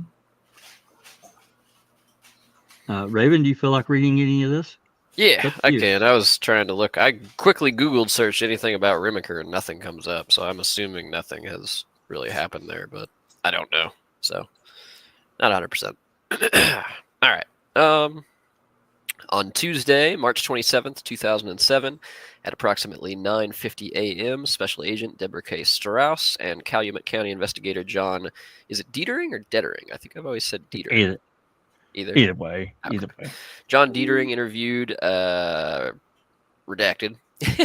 This interview was conducted at the Mishicot High School. Well, I'm assuming that's Brendan then, huh?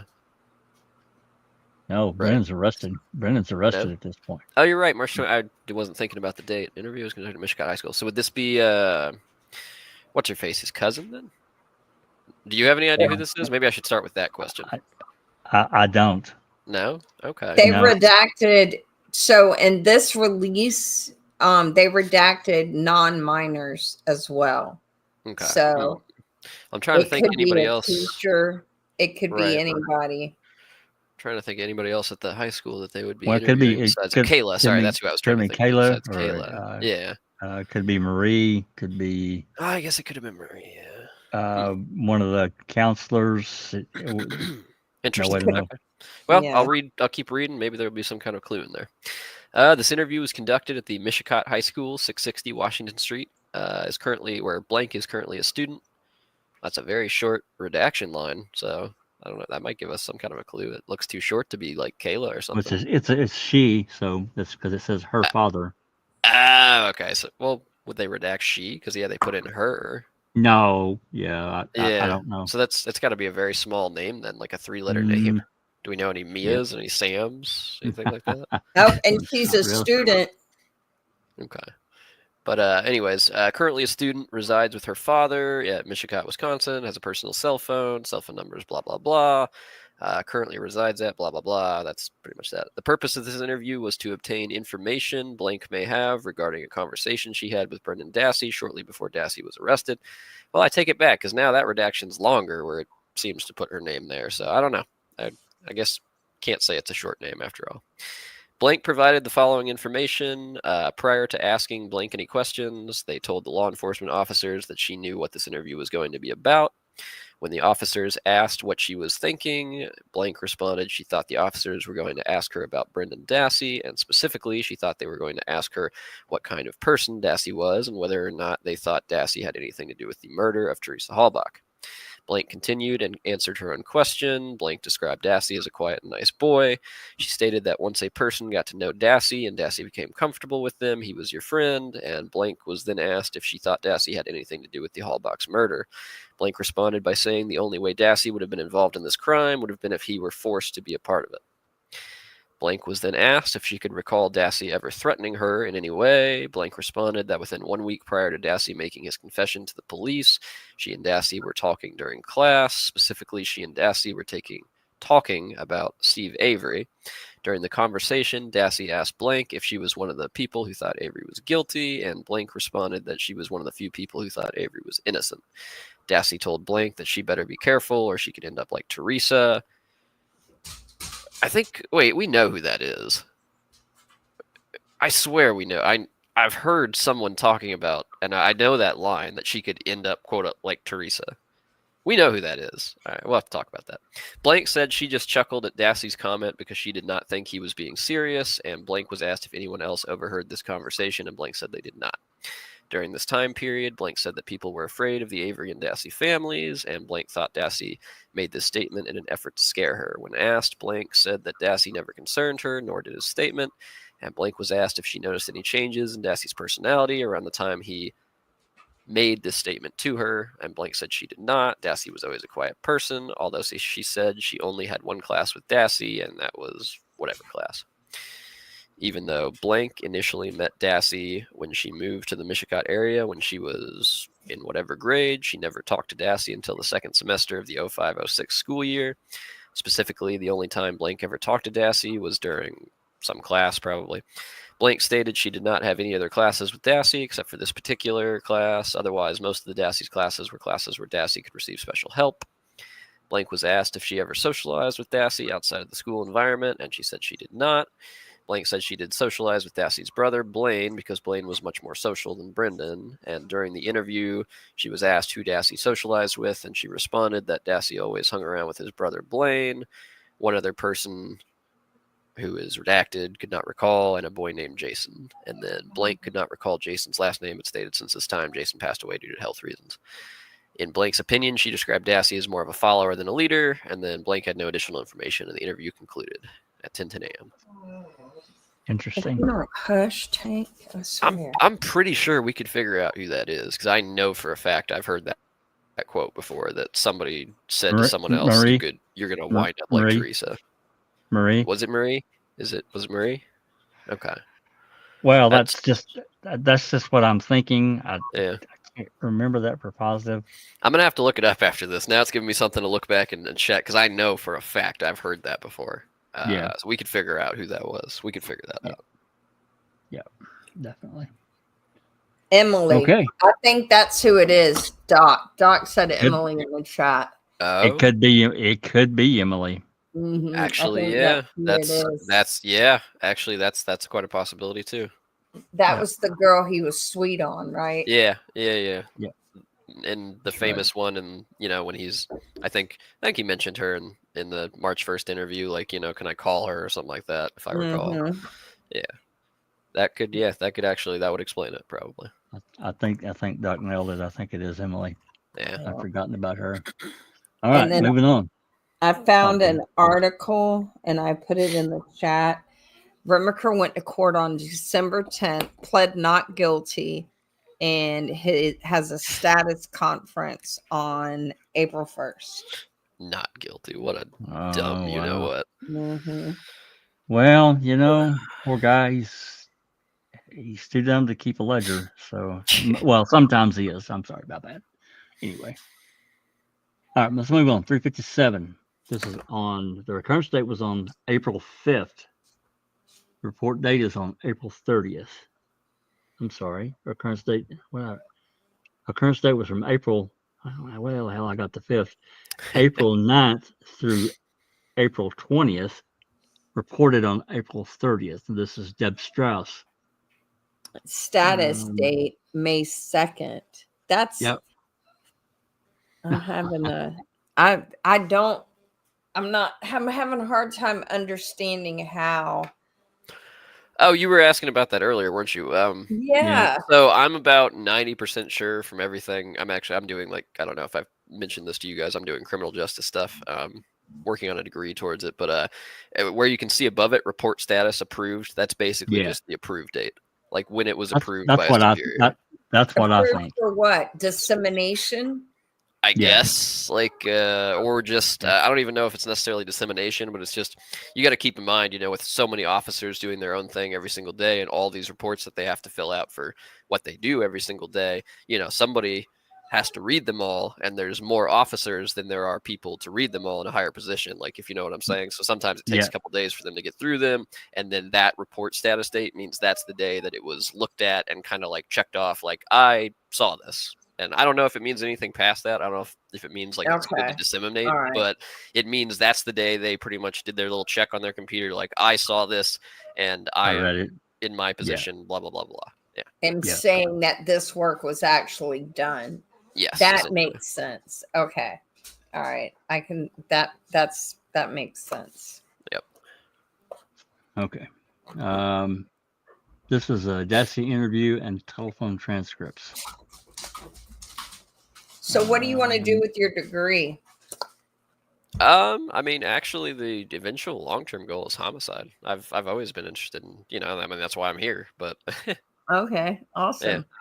been interested in that for a long, long time, and never like did anything to pursue it. But decided one day, like, I really want to start taking that initiative and going for it. So Well, here I I hope am. you're more like the cop from what was on the ID channel from Colorado. He had a Oh, That's one of the famous. Hang on, you're not talking about Kinda, are you? yes. Kenda. Kinda? I Okay, want yep, you to be more like Joe Kinda and yeah. less like Uyghur and He's Rimiker. great. Yeah, he's great. Yeah. I don't exactly look up to anyone in this case. They're not. Thank Yeah. thank goodness. I like you more already. Yep. All right. Anyway, Sorry, Alex. that's your fine. Strauss reported the following transcripts were prepared by representatives of either the Calumet County or the Wisconsin DOJ. And it's got the different interviews, the dates. I noticed that there's several that's, well, at least, yeah, there's several that's been left out. Transcripts were placed into a software program called Sanction. Once the transcripts were placed into Sanction, the transcripts were reviewed by Strauss and Special Agent Kira Shalorn. I'm just going to say Shalorn. Shawhorn. Yeah. Yeah, Something. and Special Agent Amy Lehman. Wow. Yeah. Yeah, she's back in the program. Any corrections that needed to be made to these transcripts were made to the sanction program prior to being used during the Brendan Dassey trial. No corrections were made to the original transcripts. A corrected copy of these transcripts will be submitted to the main case file. And no attachments to this one, of course. 358. May 1st is the report date. March 7th was the occurrence date. Service of subpoena, receipt of documents, Halbach singular phone. Fassbender. Well, let's find out what this is. On or about March 1st, 2007, Fassbender swore and signed an affidavit in support of subpoena for documents, telephone records from Singular National Compliance Center. Also prepared and attached to the affidavit was a petition for subpoena for documents signed by Calumet County Assistant District Attorney Jeffrey Froelich. Subpoena for documents was issued for records pertaining to the singular telephone number, gives the number known to be Teresa Halbach's cellular phone telephone number.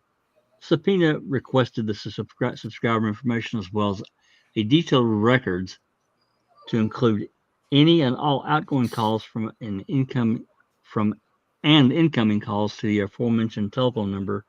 Records were requested from 11/1/2005 to 12/1/2005. That's interesting. The subpoena and the accompanying documents were presented to Judge Patrick Willis on March 1st, 2007. Why did they wait so long? I don't understand. And after his review, Judge Willis signed the subpoena for documents. On that same date, the subpoena was faxed to Singular Compliance Center, gives the fax number. In response to the subpoena, the documents, Singular provided the following information, which was faxed to the Calumet County District Attorney's Office. On March 2nd, 2007, Singular faxed a response cover sheet, which it was indicated that the number in the question had no call activity during the requested time frame. Enclosed with the cover sheet was subscriber information I'm guessing the number. The information showed that the subscriber was Teresa M. Halbach, gives the date of birth and the address in Hilbert. The records also indicated Halbach's driver's license number, social security number, and home phone. On or about March 6th, 2007, Singular faxed response cover sheet on which it was noted unopened messages and skipped messages, but not saved. All messages are saved messages, and new messages are new, unopened messages. On or about March 6, 2007, Singular faxed another response sheet on which it was indicated that enclosed was the first and last pages of the invoice from 10/2/05 through 11/1/05, and the invoice for 11/2/05 through 12/1/05. It was noted that there was no usage from 11/1/2005 to 12/1/2005. Enclosed with that fax cover sheet were 6 pages of invoices as noted. It's got this stuff's there's going to be an attachment, and this is the affidavit, I'm sure, that Fassbender filled out, or the Calumet County District Attorney, and signed by Willis that they requested. And another one, it's undated and unsigned. I don't know why, but it is. This is Fassbender's affidavit. I have not read this particular affidavit. Maybe that's some homework. This is the response. There's probably going to be a couple of these. I remember one of these had several pages attached to it. Yeah, the number in question has no call activity. Then it gives financially liable party, gives Teresa, et cetera. Gives the user information, redactions of personal information, and looks like another fax. Unopened messages, skip, but I'll say it gives the same information we just read. Another one, or maybe that's a continuation. Yeah, I think that's a continuation. We read that part too, because it gives the information down here at the bottom. Gives some payment information, balances, and so forth. I'm trying to find a date here. There's a date on that page, right? Yeah. November 25th. Yeah. Exactly right. Looks like there's a $136 due. I'm sure there was, because she probably had something she hadn't paid quite yet, so jacked the bill up a little bit. We got some usage here. We got a lot of redactions here for some reason. I don't know why those are redacted. Blocked out the time, blocked out the number. It's got the date. So the date's still active there, but the rest of that's redacted. And that makes no sense. Yeah, I don't really understand why they would redact that, but they did. And this is one we didn't have this attachment either. See, that's an actual phone bill. Well, it's certainly part of it.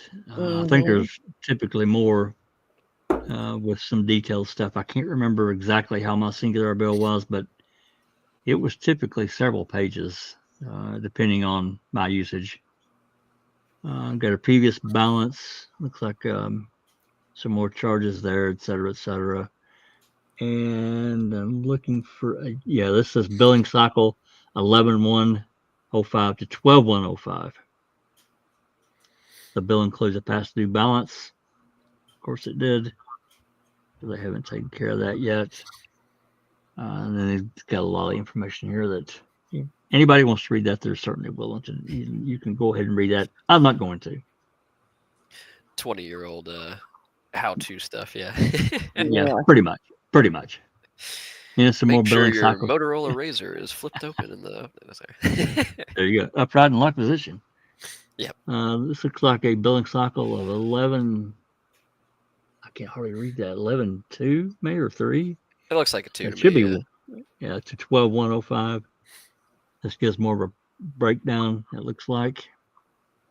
Yeah, it's a little more expanded.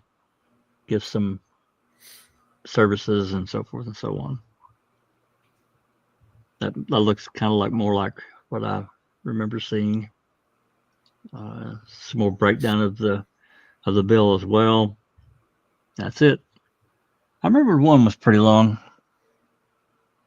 We're going to do 359 and 360, and we're going to stop. That'll leave us with I don't know, 15 or so to finish up with next week, because it's already 9:15. I don't want to keep everybody here all night. 359. It's got a May 3rd, 2007 report date. The current date was May 2nd. Fassbender, wow, Fassbender and Wiegert wrote a report 1 day after. Okay. Oh, what's this for? Transfer of evidence. Okay. Christina, you want to read this one? Sure.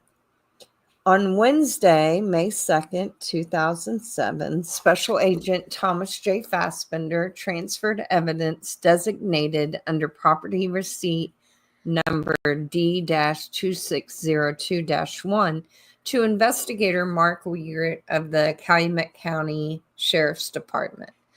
The evidence consisted of one Maxell VHS videotape T-120, makes me think of the Terminator, which contained a recording of an interview with Stephen Avery at the Two Rivers Police Department on 11/9/05.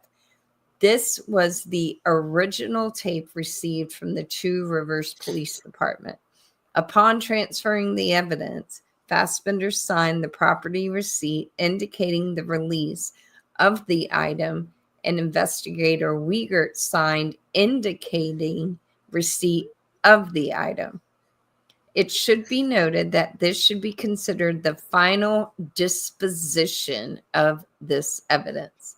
Electronically attached to the supplementary report is a copy of property receipt number D-2602, and the original will be submitted to DCI probably DCI Records. Okay. Yeah. Interesting. That's Do you remember when they had all the numbers like the T-1000, the T-100 in the Terminator series? Mm-hmm. I was just reading that and seeing Maxell VHS tape and thinking, my gosh, that's how old this case is. I used to use a Maxell VHS tape to tape Saturday morning cartoons because I didn't want to wake up at 8 a.m. on my, first day off after school. Like, Yep. I used it to make recordings. Did y'all ever take Scotch tape and put it over the back of it so you could tape over the ones you weren't supposed to be able to tape over?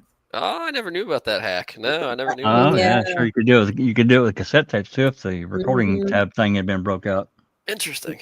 That's how I learned about it, is on cassette tapes. And then I needed a tape. I taped Barney cartoons for my oldest, which I have a feeling she's probably about the same age as you are, Raven. Oh, yeah.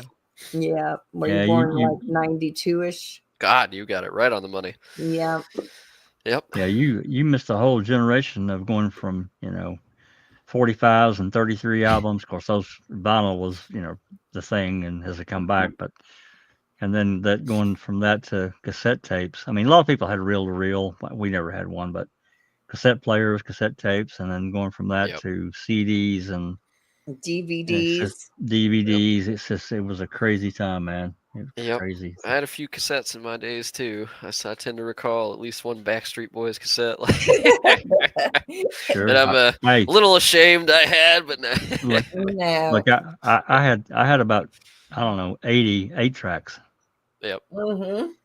A lot of people don't even know what an 8-track is, but that was the thing, in cars back in the late 60s and early 70s. My parents had them. Yep. I had the Eagles. I remember this one for sure. I had the Eagles Greatest Hits. Yep. 8-track. I mean, I had a bunch of Bob Seger, just all kinds. Anyway. CCR. Mom and Daddy had CCR. Remember Creedence Clearwater Revival? Probably Zeppelin too. About that time, really good time for them. 70s. Yeah. And Bob Seger was another one. Eric Clapton. Yeah. But these guys are timeless, though. Honestly, like if you were raised in a house that played rock and roll, I know kids today that still play that stuff. I still listen to the Eagles. I still listen to Zeppelin. I still listen to all those bands. Oh yeah, there's another one, Zeppelin. Yep. Yeah. Yep, Pink Floyd. I gotta mute for a minute. Yeah, okay.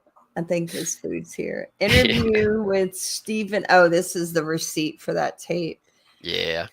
interview of Stephen Avery, Two Rivers Police Department it's dated 11/13, but he was already in jail. So, okay, yep. So this occurred the day they arrested him, 11/9. Yep, right. Yeah, there. And I wonder, what did they mark out? Let me see if I can you read that? It says audio tapes, and then there's a description, but I couldn't quite tell you what the description says. That one's a little hard to decipher. It looks like it's on a Sony microcassette. It says both containing contact with Steve Avery. Yeah, on 11/9/05. So yeah, it looks like they started post arrest. Yeah, a microcassette. Maybe they didn't actually have it. They crossed it out. Yeah, interesting. Yeah, I know what that is now. That first word's Panasonic. I haven't seen that word. Another 20-year-old word. Like, that first word's definitely Panasonic whatever microcassette, and then the next one's Sony something microcassette. So, Panasonic had a split off of a more higher end division called Techniques. Yeah. And my brother actually was in a pretty horrific car crash, and he got a settlement out of that. And out of that money, he bought a really nice Techniques stereo. I think I like a stack, right? Well, it had the amplifier, the tuner. Mm-hmm. Well, that was built together, and he actually bought a 4-channel. A lot of people don't even know about quad and 4-channel from way back in the early 70s, but it was a thing, and it was really interesting.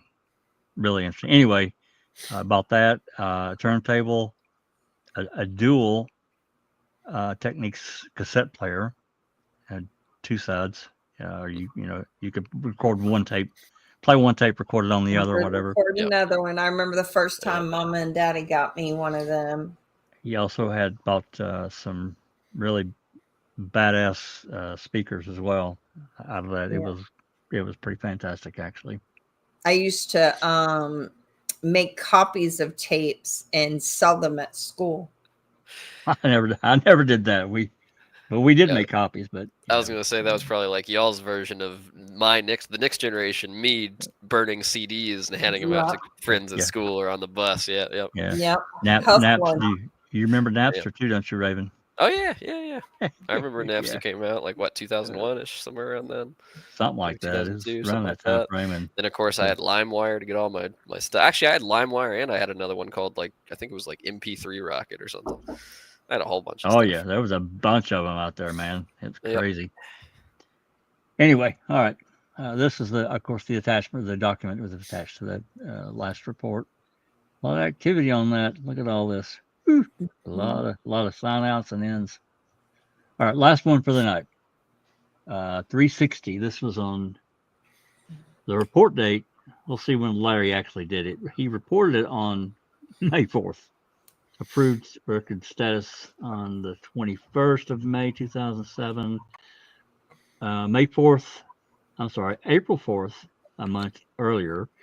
Flessert, on behalf of Special Agent Fassbender, prepared a number of digital audio files for use at Brendan Dassey's trial. Special Agent Fassbender requested excerpts to be made from a jail recordings in which Defendant Dassey spoke with a number of individuals. 2 CDR discs were given to Technician Flessert. 1 CDR disc contained recorded calls from the following dates, gives those dates. The other CDR disc contained recorded calls from more dates, gives the dates listed there. After the calls were excerpted, they were saved as WAV files on CDR media. Technician Flessert then turned them over to Carla Gilner to prepare them for use with the sanctions presentation software. Interesting. Mm-hmm. I noticed these are just CDs that have no property tag, nothing. No. Interesting. Isn't it interesting they still haven't filled your request? We didn't have these documents, and then they did this dump. That's what I find interesting. Oh yeah, and just the arrogant. I've made new requests, and and I say it's arrogant because I think it is. Um, he replies back, "Well, we're planning on doing another document release, blah blah blah, with an unknown date. Don't know what you're going to do." And I'm like, "That's great, but that means absolutely nothing to me. What does that have to do with my request? I don't know if you're going to release the material that I want, and it shouldn't have anything to do with it anyway."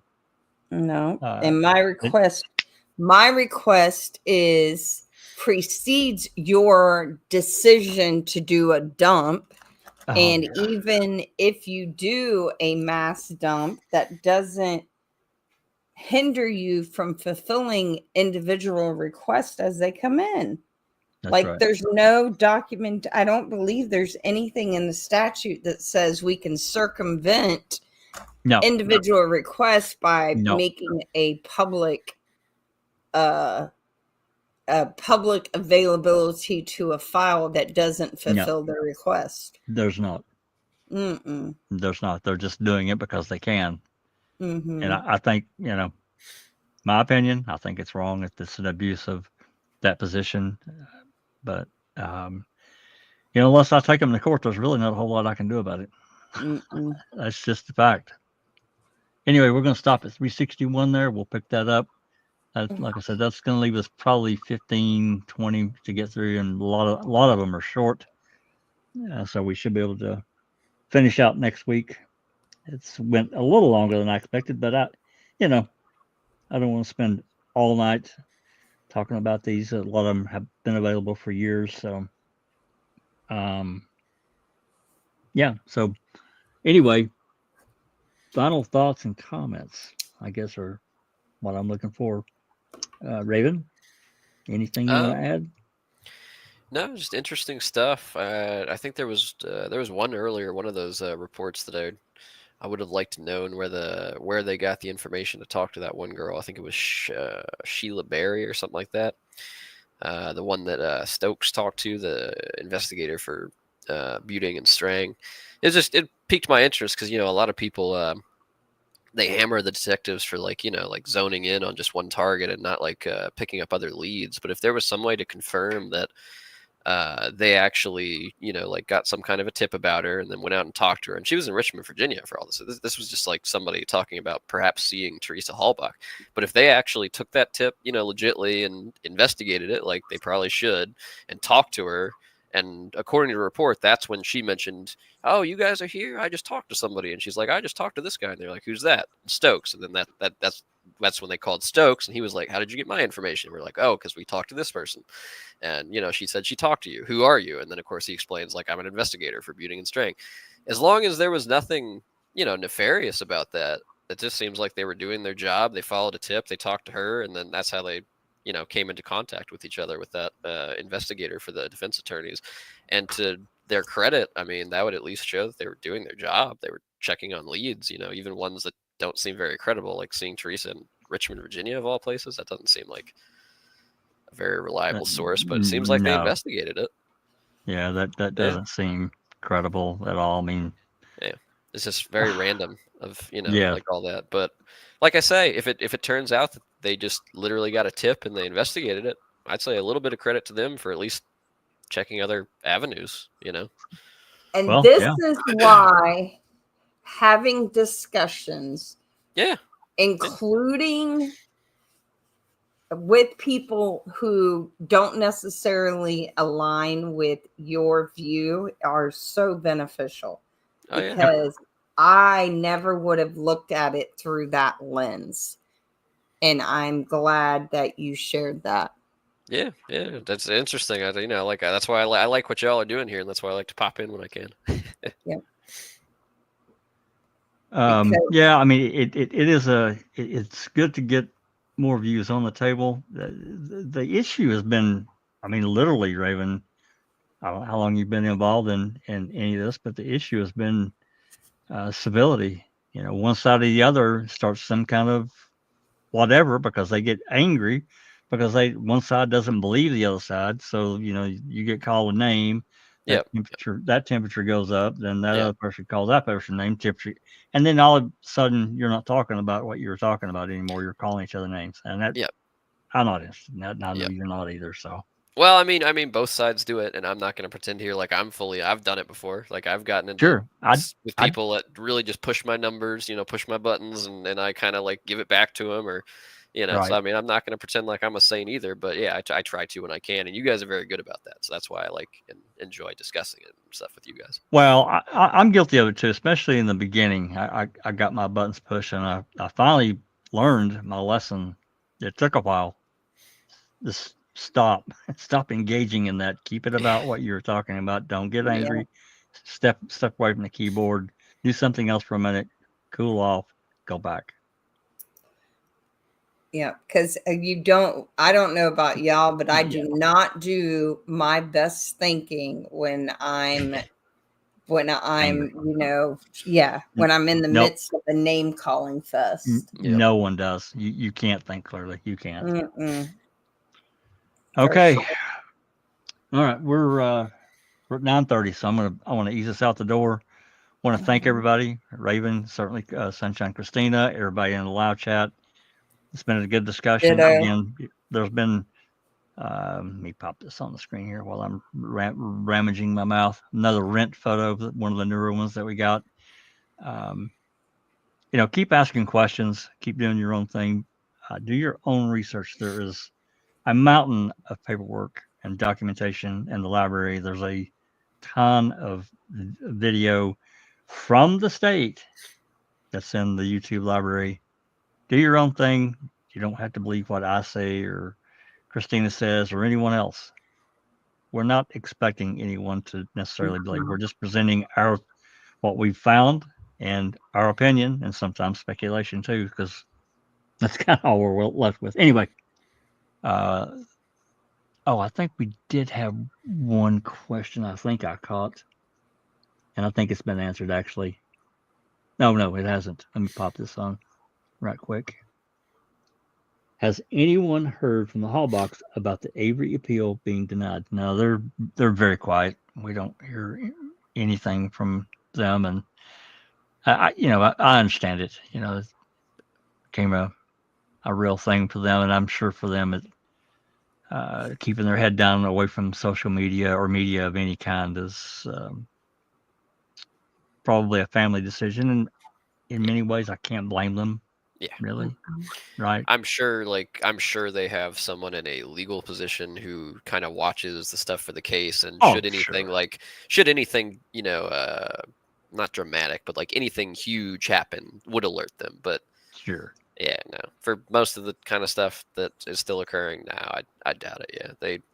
They probably just kind of trying to move on like most everybody else that's involved. I'm sure that's probably true. So anyway, again, thanks everyone. I'm going to get us out the door, I promise. So with that said, we'll try to finish this out next week and be done with it and move on to something else. With that said, I'm going to tell you, this has been a Foul Play production.